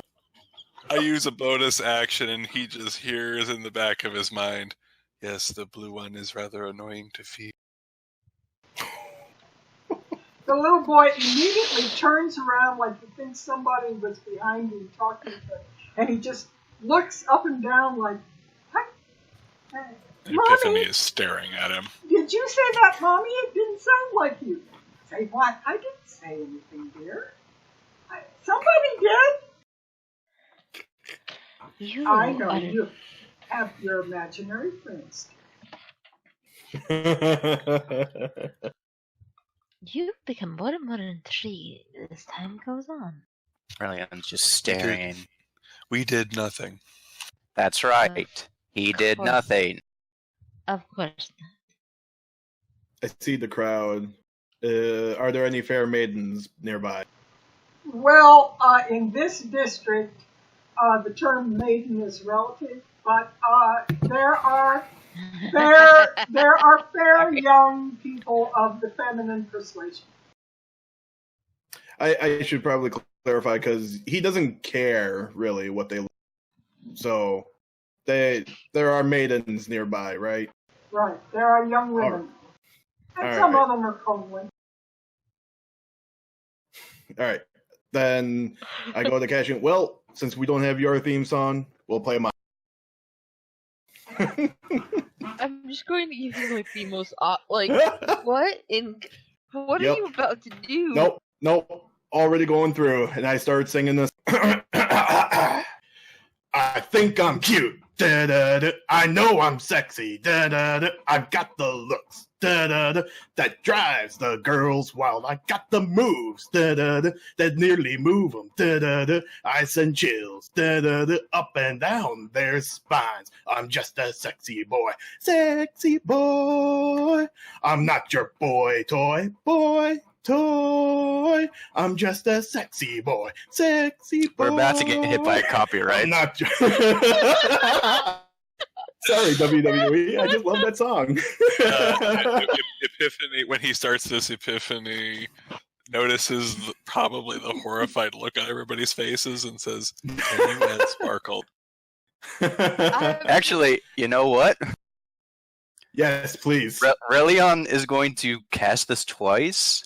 One is a gust of wind, the other is a bunch of sparkles, and it just looks like Lyric is now entrapped in like this very impressive looking whirlwind of glowing light. Now, describe Lyric to us. Is he a good-looking man, or is he just a man who thinks he looks good-looking? No, he's fairly good-looking. He thinks himself grander, though. So, like, he's a fairly good-looking man. He thinks himself as God's gift on earth. He's easy on the eyes, but he's not that easy on the eyes. I got you. Well, he's like I said, he's easy on the eyes, but his ego is bigger. Much higher than that. Yeah. And you give me a wisdom roll, Lyric, before Wisdom? I respond. Yeah, give me a wisdom. He's about a Right 6 or wisdom. 7. He thinks he's a 10. 16. You aren't quite sure. A number of the girls turn and look at each other and whisper to each other behind the hands, and there are giggles. And with that roll, you aren't quite sure whether they are laughing at you or with you or are infatuated with you, but you do see some response to your song. No, they're definitely talking good things about me. That's his mindset. But he just keeps going now unless no one stops him. Oh, God. You come out to the Way of the Dragon, which is a very busy, heavy thoroughfare. There are guards along this route. It's well patrolled. A little safer than the back streets of the rest of the town. So, the nobles tend to use these kinds of streets rather than the little ones. And only about a half a block north of that is where Candle Lane takes off to the west. And so I assume you would start down Candle Lane. As we get to the end of the lane, Rillian's going to hold his hand out towards Lyric and say, "That'll be 2 gold for the special effects." Hey, I didn't ask you to help me out. But you required it. I don't require anyone's help when it comes to performing for the lady. Well, you do certainly need help with those certain things you take before going to bed. What? Are you talking about the pills that I give for you? No. I'm pretty sure that's exactly what you're trying to go for. There are no blue pills in this campaign. I think you're both a bit crazy, but we have work to do. Please. You turn the corner onto the main portion of Candle Lane, and it's a narrow street, but it is wide enough for a wagon to pass through. 2 wagons would not be able to pass each other, but it is definitely wide enough for a wagon to easily move. And you do notice the street, the cobblestones and bricks of the street are broken and wearing out, and the lane is now mostly packed dirt. And you notice quite a bit of wagon rutting. It looks like wagons do move up and down the street fairly often.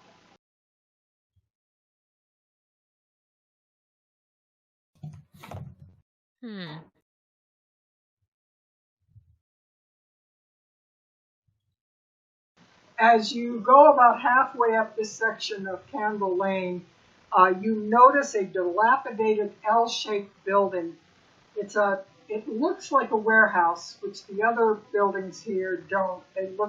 Some of them look like they're completely abandoned old residences. Others look like they are very rundown shops of some kind with not even any signs above the doorways. Everything seems very closed and inward on them. And as you come to this L-shaped building, which is this one right here, you notice that there is a wrought iron fence that goes around a yard in the L. The L forms a yard, and there's a wrought iron fence around it with a large gate, and the wagon ruts clearly have gone in and out of this area many times. It is obviously a well-worn track in through these gates. The gates are currently closed, although as you look at them, you don't see any kind of lock or chain on the gates. And it goes into this area where you can see a loading dock, you can see an upper story. There is a big, as I say, there's a loading dock, there's a big like double door that's what we would think of as a garage door that lifts up where things can be unloaded. There is a single person door to the right side of the loading dock. And around the L to your left, there is a window in this building.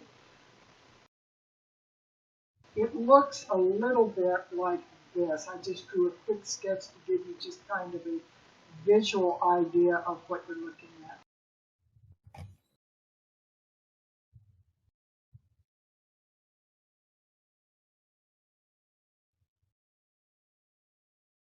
Wow, this place looks about as inviting as a black bakery.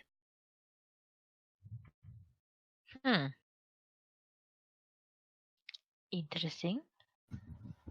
Well, Haleth just takes a good look at the whole exterior, and he looks up to see if there's any sign of a snake. On the small door, just above the handle, you can see what looks like an S carving that could possibly, on closer inspection, definitely be one of the flying serpents.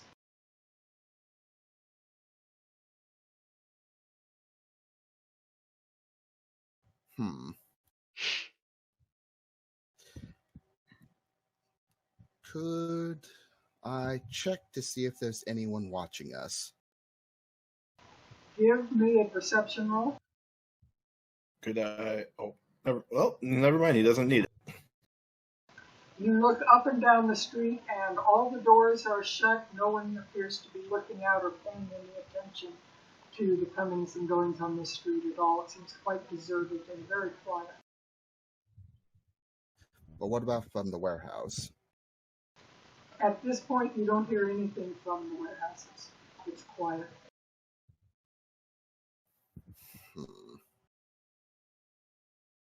Well, Haleth is hopping the fence. The gates are unlocked. He's stopping it anyway. Gotta look cool. Give me a dexterity roll to see how cool you climb the fence. Do what? Give me athletics or acrobatics. That's dex, whichever one is dex. I never can remember on those people. He climbs up very nicely, but then catches his foot on the top iron bar across the top and kind of flops over the other side and doesn't make quite as good an exit over the thing. Gets kind of caught up and looks a little bit I go through the gate. Effort. The gate opens easily and Lyric walks through it without any problem. Oh, man, that was hard work. Yeah, everything is hard work when you're not plucking strings. True. That is fair. This Can't is argue attended. that. So we're at the door, I guess. You're outside. You could go either way from these gates. The gates pretty much face the loading dock, but very easily you could just go to the side. The yard is actually much bigger than it looks like on this sketch. The yard itself is about 25 feet from the fence to the building and about 50 feet from side to side. So it's a very large yard.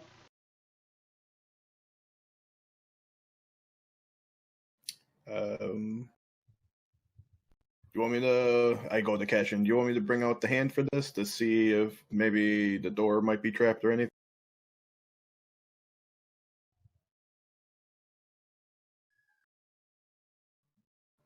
Yes.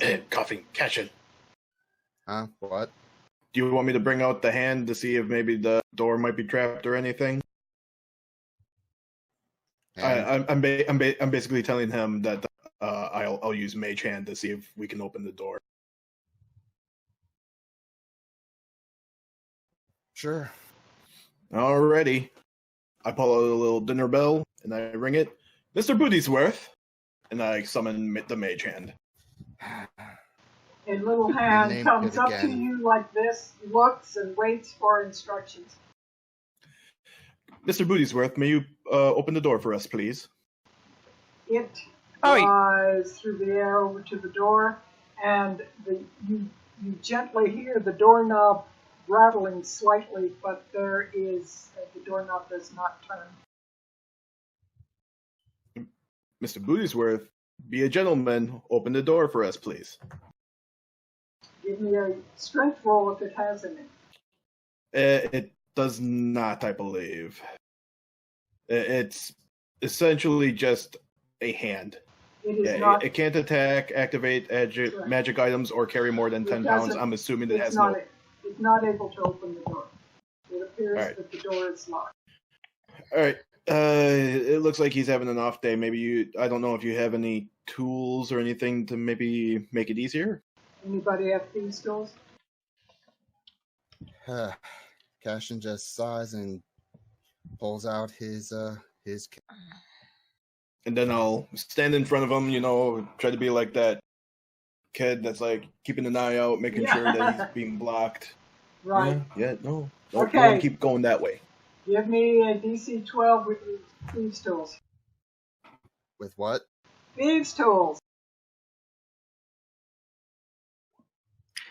Brilliant looks down at Epi and just opens the mental link and says, Should we stop them? Should we use the knock? Because this is kind of entertaining. The door If we- opens quietly with the thieves' tools. And as it swings open, Cashin can see that there are tables and chairs that have been knocked over and scattered about the room. And you can see the corpses of perhaps a dozen men lying near the walls of a large, lower, big open warehouse area. There are scattered rapiers and daggers and various weapons lying scattered about. And you spot some stairs going up to the second story from this gap that you have open. And one other thing that you see, how far are you opening the door? Slightly. You can spot the back of one avian-looking humanoid with black feathers who is searching through a bunch of the boxes in the warehouse. Cashin lets out a small curse as he turns around towards the rest and says, there is something in there, and a lot of dead bodies. He did it. He did it. And I'm walking up. Epiphany walks in and just says, Well, it is their hands on the door, not ours.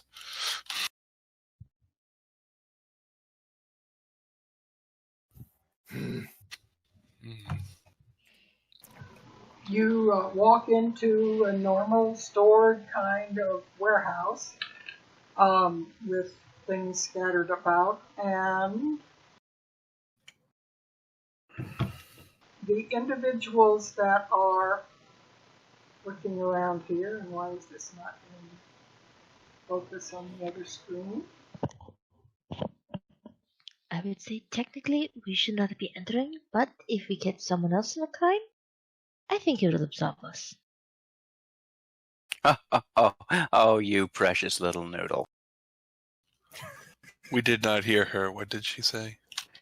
She thinks if we help the guards catch some other criminal that they'll overlook our crime. Well, technically I followed you in, so I have committed no crime. Technically, they opened the door. Brutal Spanish Technically, naivete he is opened the refreshing. door. Technically, he opened the door. Oh, would you pansies please shut up, he hissed.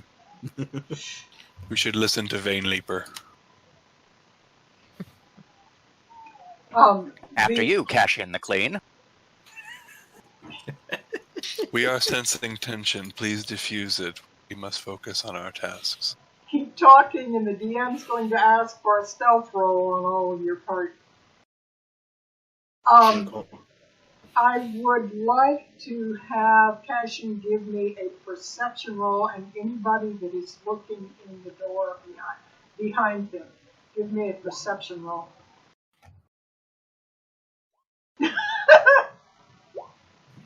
We are sensing tension. We are not looking around. Perception. All right, those of you with a 13 or higher have noticed that at least some of the bodies laying against the wall have the symbol that you have seen before. Which symbol would that be? The circle with the eyeball. The eyeball or the snake?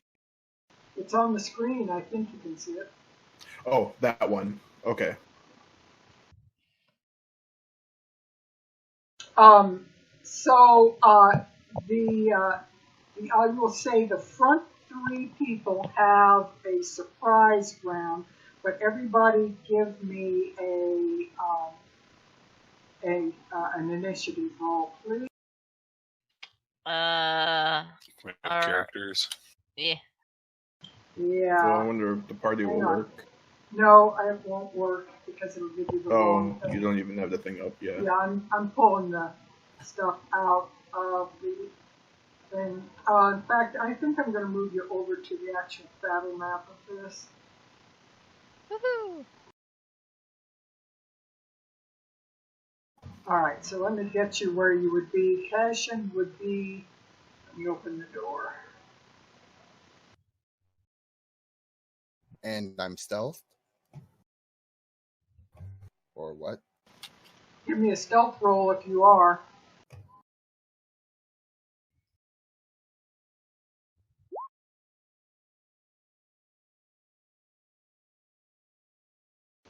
Yeah, you're maintaining the advantage that you have on them at this point. Anyway, let me move you up where you are seeing through the door. Now, what are the two people immediately behind him? Because that will be the people that I will consider to have a surprise round. I was behind him while he was unlocking. I can't see anything except for my icon on a black screen. Same here. I can only see a black screen in my icon. Oh, Dean.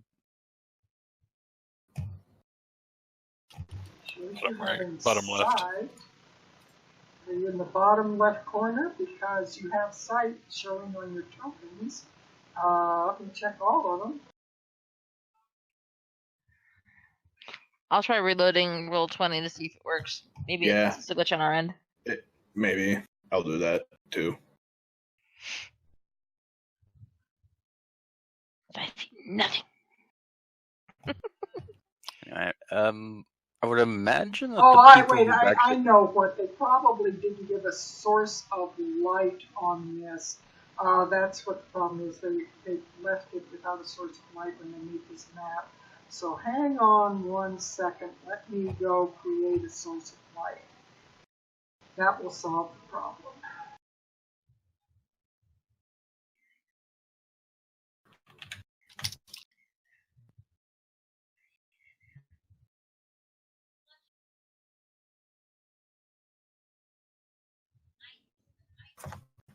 Yeah, I'm going to have to make an object. It's not doing it with just a drawing.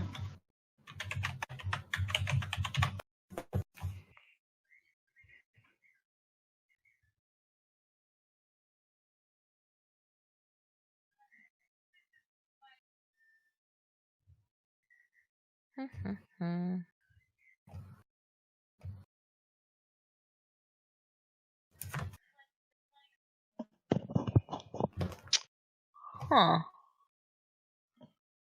Does my race not even get dark vision? No, Dragonborn does not have dark vision, but don't worry about it. I'll take care of it in just a moment. I was just wondering. I was like, huh? Did I actually play a race that doesn't have dark vision for once in my life? I think I did. That's your mistake. I never thought you were aware of that. You know, I have to juggle like 4 or 5 different D&D characters right now, so I am keeping track of nothing. All I know is, does this one have magic? No. Okay then. Alright, now you should be able to see. Yeah, they didn't automatically provide a source of light on the map, so I had to draw one in to make it daylight where you are. Usually these maps have light provided, but they didn't. Alright, so... Don't forget to change your name, Gore. I did. Oh, no, I did not. It did... Oh, we refreshed, remember? Yeah, so it does not save like it did the last... That's weird. So you said roll initiative?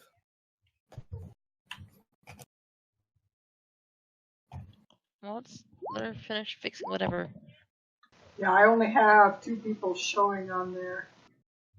Oh, I think they just only now rolled, so... Just make sure you have your token selected.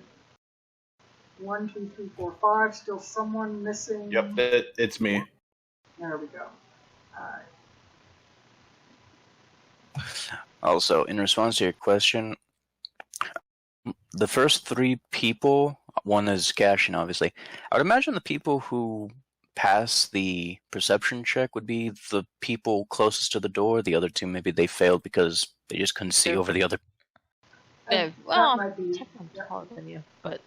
Yeah, but that might be a wise way to look at it, because so that would be Cashin, Lyric, and Relian. No, and Tiffany. No, he has initiative. Okay. So yeah, you're that's stealth. I'm still on the wrong one. Lyric, Relian, and Cashin. Lyric, Relian. That's pretty much, yeah, that's what we've got. Okay. So Cashin, I'll go through the turn order here. This is a preliminary round, and the first one I come to is Relian. So Relian, what action would you have on the surprise round?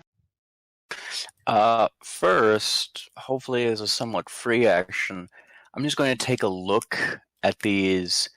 I know they're Tenku. I'm just going to look at these things, and I'm going to think back. Does my organization employ Tenku? Do these 2 look familiar? Is it a bad idea to kill? Would I have to roll to see if I can recall them?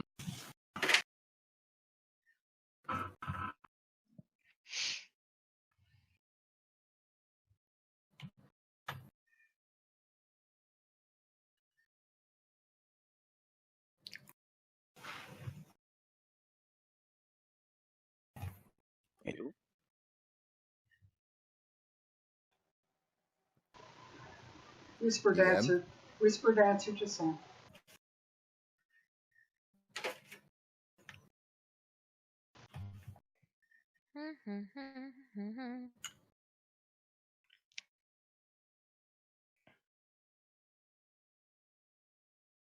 Alright, 1 second.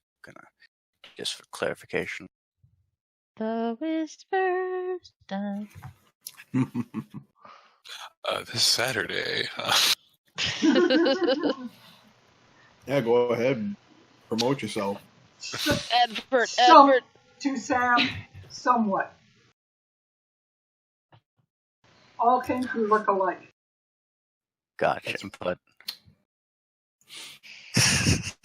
I was... In that case, that puts me in a very difficult spot here. In that case, really, this is totally going to break stealth, but I've got to, because Roland's going to step forward and just call out to them and say, "Hello there, good fellows. Not sure if you recognize me, but was sent by the Up and Ups to get a progress report."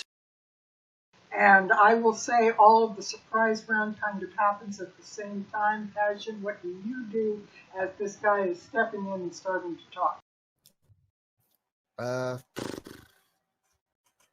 Cashin is quickly.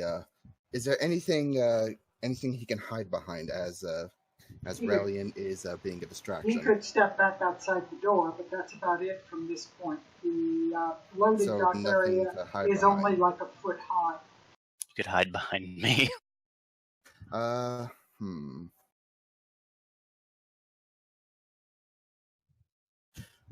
Quick, get under my cloak. No, God, let me. What does Aurelian wear under his cloak? Robes. He doesn't know, and he's just going to hide behind you. What does Lyric do on this surprise round? I can't even see inside still, so I'll just I don't know what's going on, and I am just gonna let someone else with higher hit points to stand in front of me. Or someone who will just take the hit. Alright, we are now on the regular round. Epiphany, what are you doing? Epiphany will move to here. And he still has the connection with Rel and just mentally pulls. Do we know them? Yeah, I think they're some of the scavengers that work for the big bosses. He will use a bonus action to establish a telepathic link with this Kenku, and basically say, "We are investigating missing person. We are not interested in fighting." Okay, Cashin, what are you doing on the main round? Anything yet? He is preparing his crossbolt and aiming it for a readied action towards one of the king. Alright, Knockrick? I'll wait. I'll get ready for just in case a brawl breaks out, but I will wait until the others move. Or someone gives her the go-ahead to charge in or something. As Relian steps in and says what he does, all four of the Kenku swing around, and you can see they were exploring boxes, but they still have short swords in their hands and short bows strung on their back, and they all turn very startled, and they squawk at you, kind of like, "Ah!" But they do not attack at this moment. They are startled, and one of them tries to kind of like scramble behind these boxes up here, like he's trying to way too much after the fact, trying to hide, but he's not making a very good job of it. Lyric, what are you doing? I'm gonna have a held action as well if any of the Kenku try. Well, actually, I'm gonna move just so I can see. Okay, that's what I thought. I can't see anything inside the room still. I was wondering if that was the case. Is that the case? Like, I go right here and I don't see anything. Yeah, I'm not seeing anything. That's because, Henry, I know what the problem is. Again, it's that I am going to change a setting which will solve the problem overall, which I really probably should have done, because the storehouse is not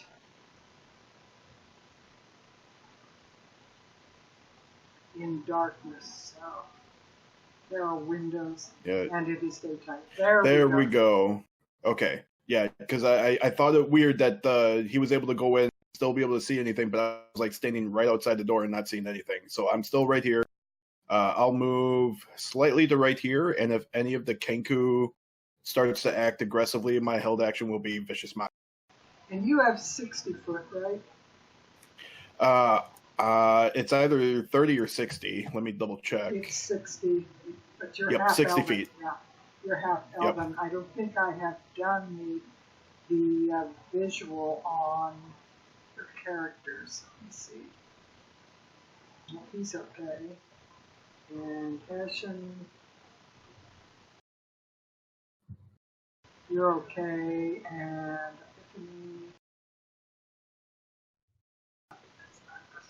Epiphany. Yeah, okay, only one that I missed. All right, you are set. Okay. Okay, so yeah, you are able to see them as you okay. Alrighty. But then, yeah, so held action. If any of the Kenku starts to act aggressively, I will Vicious Mockery. All right, Relian, you have their attention. What are you going to say or do? Now, calm down, stop your screeching, my stylish, strong, spry, special, sweet little songbirds. As I said, I'm here on the orders of the big bosses. We're just here as a little follow-up. We're on your side. And he's going to start patting himself down. Would Epi or Rel have anything to prove this? Like, were they given anything when... Not at this point. Okay, in that case, he's just going to reach behind his back and he's going to prestidigitation, a small little circular brooch-like thing with the winged serpent design, because at least he'd be familiar with that, and he's going to show them to it. And he's going to show it to them. Say this? Would Cashin see the little emblem he's making? Give me a perception. And how hidden is Relian doing it? Is it like by his chest? He's like reaching in the back of his cloak, like he's trying to pass it off as he's searching for something. All right, so it's somewhat hidden. So I want Relian to give me a stealth roll versus Elliston's perception roll and see what is spotted. Would it be stealth or sleight of hand? Doesn't matter. I'm just asking for... I'll let you do either one. Either one of those would apply. Yeah, I'll do this because it makes more sense.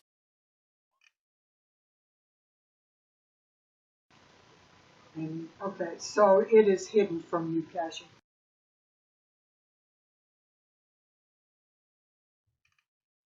Yeah, and he's trying to sweet talk the Kenku and showing them the symbol to calm them.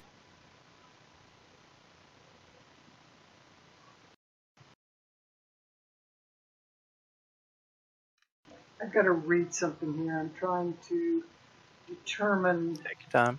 Yeah.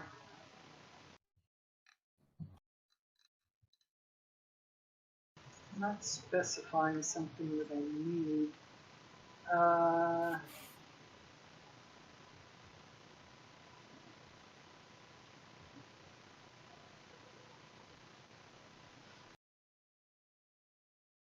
The birds narrow their eyes at you, and one of the motions to the others. The other three who are at some distance from you all pull out their bows and string them up, and the Kenku nearest you looks like he's about to charge you. Are you going to do anything but speak? Speaking is a free action. So this one looks he's... They look like they are becoming aggressive.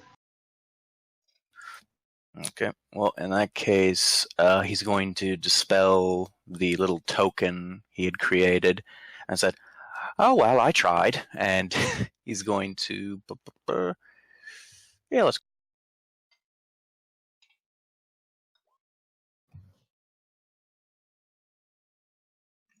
Okay, so that is aiming at the first one there? Yeah, let's say both of the 2s are at the first Tenku, and let's say the 5 is at this one, because I like hitting multiple targets.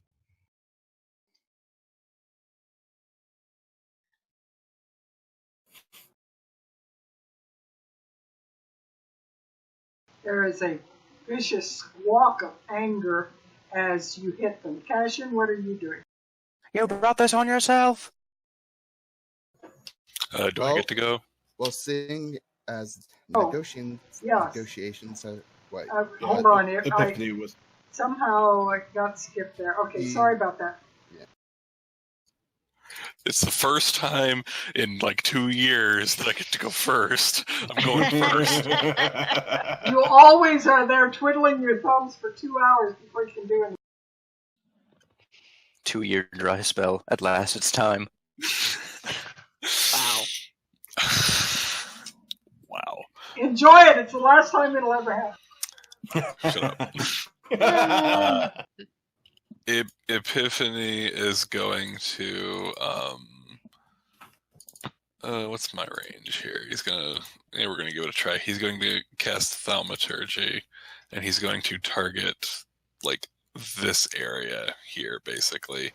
And it's just ominous, like whispers and cackling and just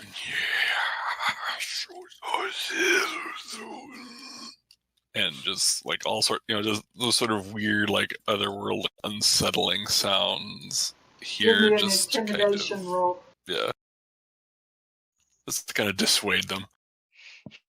Nope.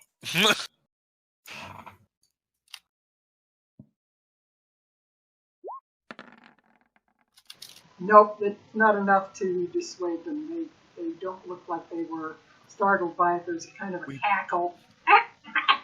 We tried as well. Now, Cashin. All right, so I'm still at stealth, so I have advantage. Yes.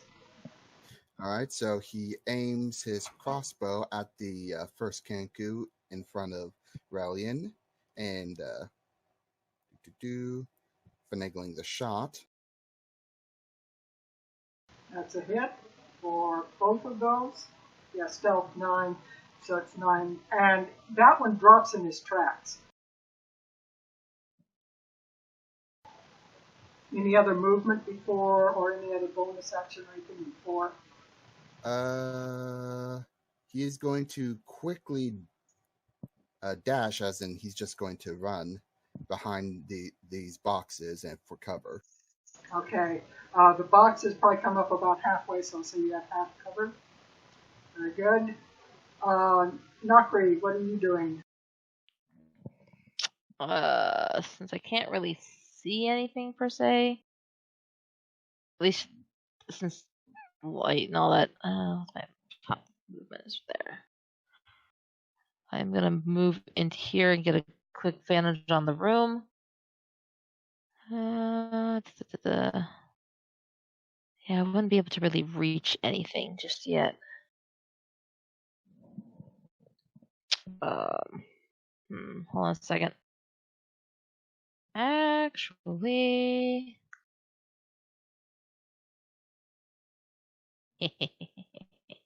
okay. Going to move to about. If I'm reading this right.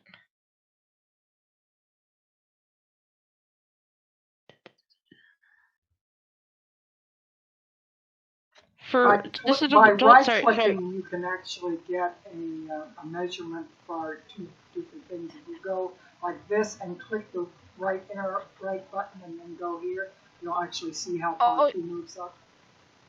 Yeah, no, it wasn't so much that. I'm just trying to make sure that I'm reading the spell card right before I run up and do it. Otherwise, I'm like shorting myself distance. So, sorry for taking so long. Though, yeah, I'm gonna go the rest of my 30 feet to about here, and then it should, if I'm reading this correctly, yeah, I'm just going to rip off Dragon Breath. And you're aiming at this one nearest to here? Yeah. Okay, so let's see, equals 8 plus your Constitution, so what will roll whatever your Constitution modifier is and add 8? What's the damage? No, what are you trying to figure out? The DC is 8 plus your con, alright. Takes 2d6 damage. So give me a 2d6 just so I see what the damage would be if they don't save. Hold on. And the save is... So the DC save for this is 11. Your con modifier is 3. It's con modifier plus proficiency bonus. I have a 1 and a 2. Okay. So it's 8 plus a 2 plus the 1, so it's 11. Yes, you're correct. All right, so DC 11, roll the damage, and let me see their, did a dex save? Yes. I gotta make that card work better. That's fine. They That's rolled a just me 12. not having prepared. They rolled a 12, so this one is able to roll outside the cone of the cone or line. Then... Yeah, there's the damage. Okay, so they managed, and it's half on save, I assume? Yeah. Okay, so he manages to duck, so he takes 4 damage.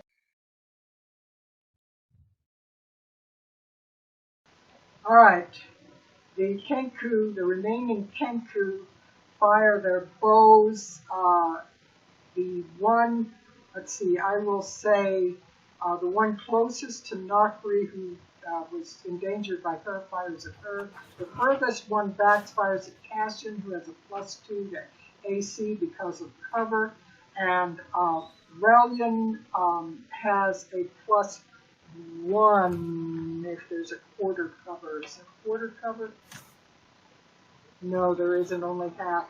All right, so you don't have any cover because that just comes up to about your shin level that's there in front of you. So That's fine. I do have both Warhammer and Shield out. Okay. First, I'll do the Kenku that is shooting at Relian. He attacks with a 16. Is that a hit? It is, but just because I want to use it. And that +5 to AC, so it is a miss. Alright, so that one misses. The one firing at Nakri rolls a 22, but it is not a crit, apparently. What does he have? Wow. Huh. Okay, yeah, he has a big 18, bonus. Lucky little bug. He has a big bonus. It was not a crit, so he hits you with 5 piercing damage. And the one firing at Cassian rolls a 13. What is your armor class +2, Cassian? 16. That's a miss. That wasn't wrong. Okay, so the only one that hit was the one that fired at Nakri. And Lyric, it is your turn. Quick question. Since they acted aggressively, do you? Oh yeah, his prepared action. This is not... Yes, you have an extra action. So, yep. So the closest, the only Kenku that I can see right now will have Vicious Mockery. And I will call out, forsooth, I say verily, thine own mother goes to college. And he's confused and trying to think about that, and it hurts his brain, and he takes 2 damage from the thinking damage. Yeah! Alright, so for my actual action now, I will go in, here I should probably make sure. Oh, no, I don't know how to do the thing anymore.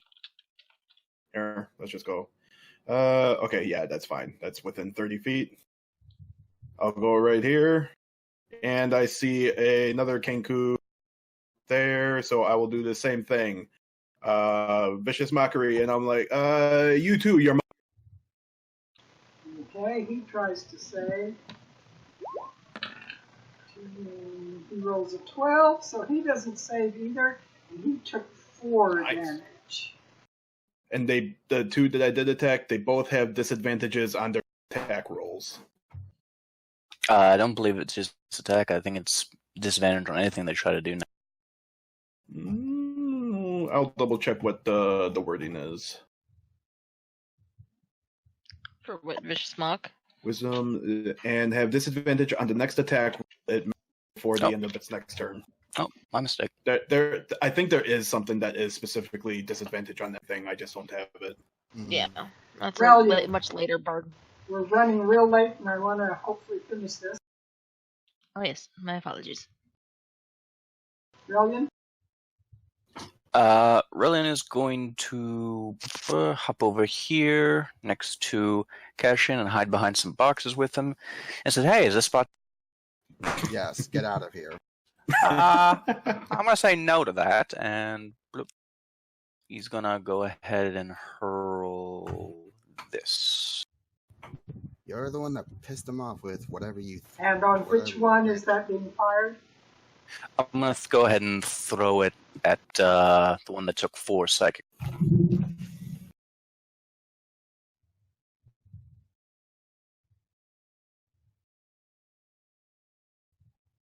The one immediately in front of you and Cashin is looking pretty badly damaged, and certainly the one that you just shot is not looking terribly hale. And now as you've moved over, you probably can see the other Kenku hiding behind the boxes up north of you. Epiphany, what's your move? Epiphany will finally move into the room to see the lay of the land. What is... This is just like a big old bench box No, thing. it's the other half of the loading dock. It's a flat area with a sloped surface that goes down into the... Okay, Not much, am I it's able not- to like... You can't hide behind, it's only about a foot high. Okay.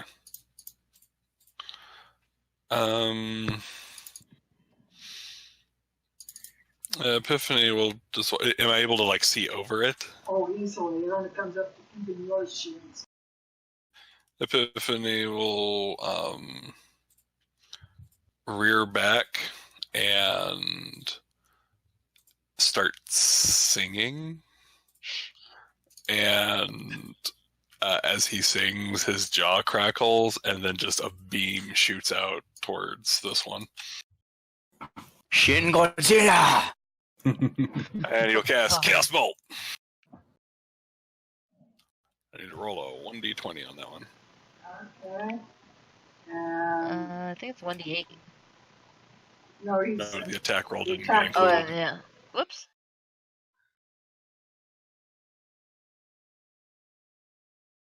and that hits. And what type of damage are you doing? It is fire, and both of them roll, and it actually triggered.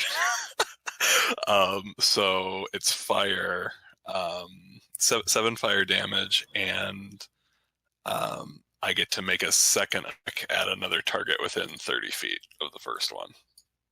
So I'm gonna have it bounce. You I'm blew gonna have that, it bounce to the blew second that one. one's out of the water. And which one are you doing the other one with? I'm going to do another attack roll. Basically, I get to repeat the spell Yes, at but which this one? other one. I can only see this one right here. Okay, so do another attack roll. That's a hit, and is it the same damage or is it different damage? It's totally re-rolled as if it was a different spell cast. Okay, give me the new damage. 5, and that And one that is 5 disappears. acid damage. And Oh no! and it's and then it gets to bounce again. oh no! all right, Let's this see. one has 3/4 cover. Okay.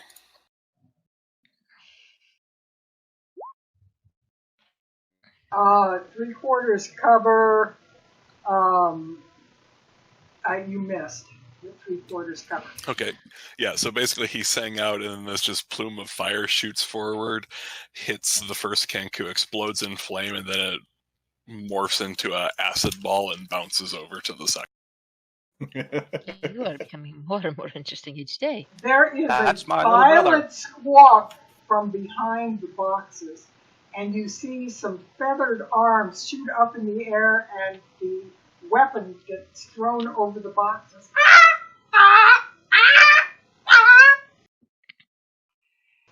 Cashin, what are you doing? Uh, He just keeps yelling, squawking. Cassian, with his crossbow loaded again, steps out from the boxes and then walks over to him, pointing the crossbow at him. His arms are straight up in the air. He's holding them up in the air. There's nothing in them. All right. And he looks over to Nakri and says, how about we take this one for questioning? You're going to question a bird creature. Kenku. They cannot speak normally. Bird creature. We will make them speak normally. We can good cop Actually- that, cop that. Actually, no, keep him. We may be able to. We're not feeding them to you. That is You not what are- I'm saying. There I are will- already I will one hold bird. I will hold the order, but at this point in time, unless something untoward happens, you are out of combat. And the bird comes forward and kneels on its knees in front of Cassian with its arms up. Ah! Ah! Ah! Ah! What my scaled friend is trying to say is he and I have a certain way of, we have a way with languages. We have a certain way of communicating with most people. Don't worry. The bird talks in, he says simple words, and each word sounds like it is uttered by a different person. Not kill! Ah!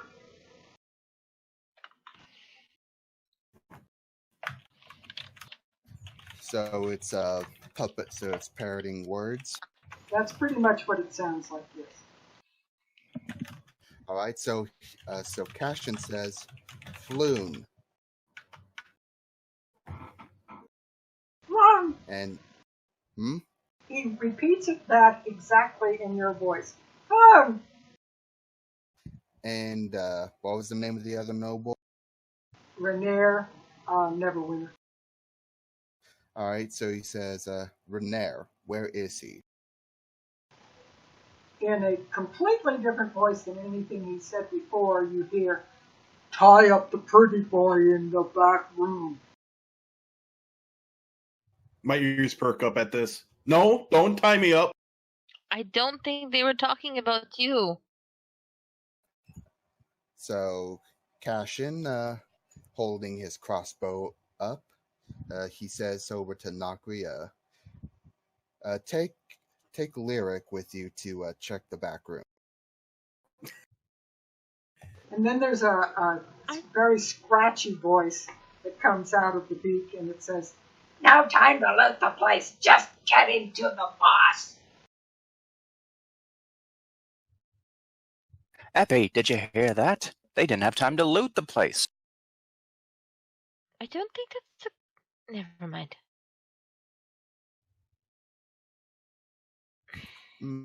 By the way, can Cassian see more of the bodies now? Yes, they're strewn. They look like they've been pulled out of the middle of the room and kind of laid against the wall to get them out of the floor space. And All right. about half Are we the still body... like in turn movement order? No, not unless you talk over each other. But it's basically, as you move about the bodies, you can see that about half of them have a snake tattooed on them, and about half of them have the Xanathar guild image tattooed on them without the eye.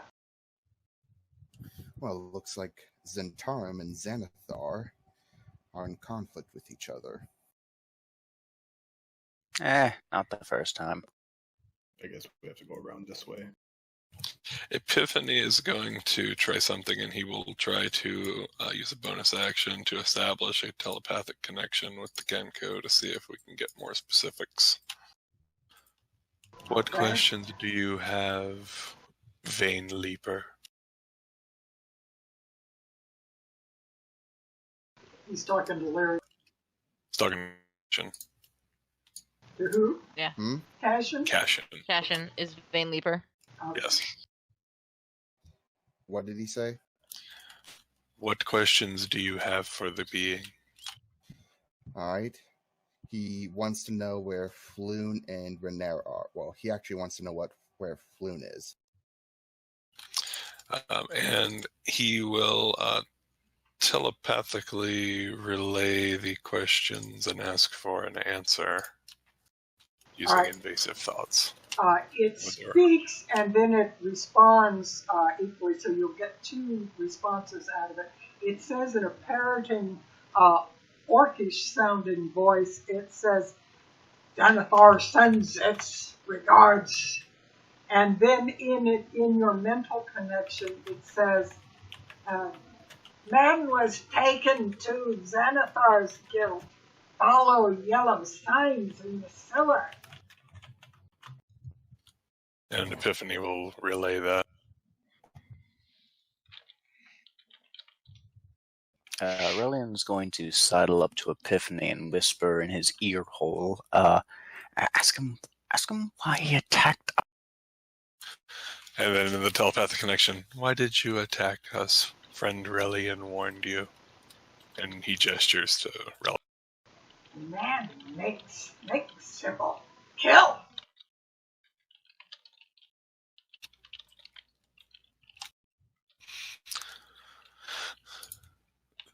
They had their job to do.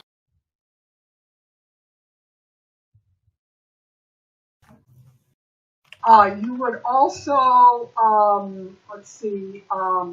both Relian and Epiphany, since they are getting these relayed messages, give me an intelligence roll and let's see how much you noticed of what he said. Because there was one very subtle thing he said.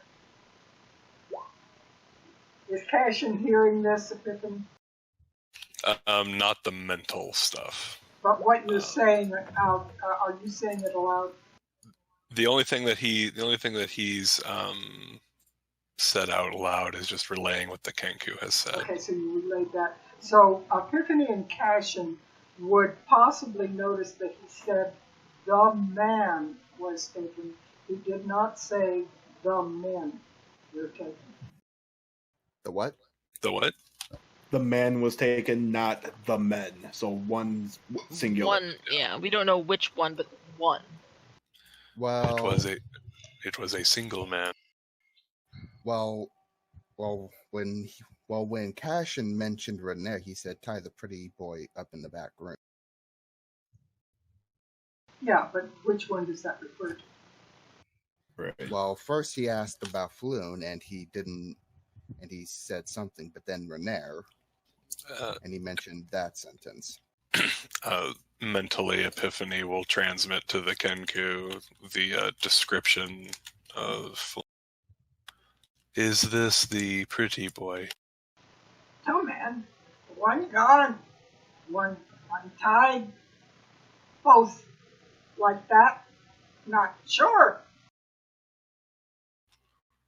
Not sure. This one, and then out in Aloud. meat space, he will say, yeah, he'll kind of translate. Oh, this one does not know if the pretty boy tied up in the back was our target. Well, keep him there while I go there. Yeah, I've already been searching the back area, assuming none of the area had any people besides me going to this. What I'm assuming is a staircase. As Cashin walks away. As Lyric goes to the staircase, give me a perception roll, please, Lyric. Sure. Poison traps everywhere. I was actually going to ask. I'm not going down those stairs until I maybe see if there's traps. Stairs up, but that's okay.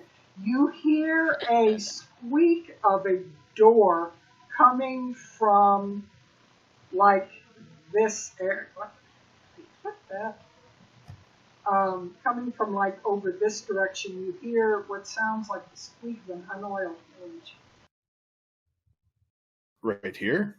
Somewhere in that area, yes. There's a door right there. Okay. You realize there's a door that's kind of half off of its hinges, and it's moving. I go to open it. And inside, huddled among bottles of vinegar and coiled rope, you see a man with red hair. Second.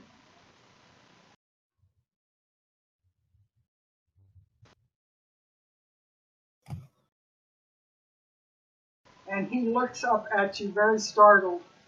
Don't hurt me, don't hurt me. Please, please. What's your name?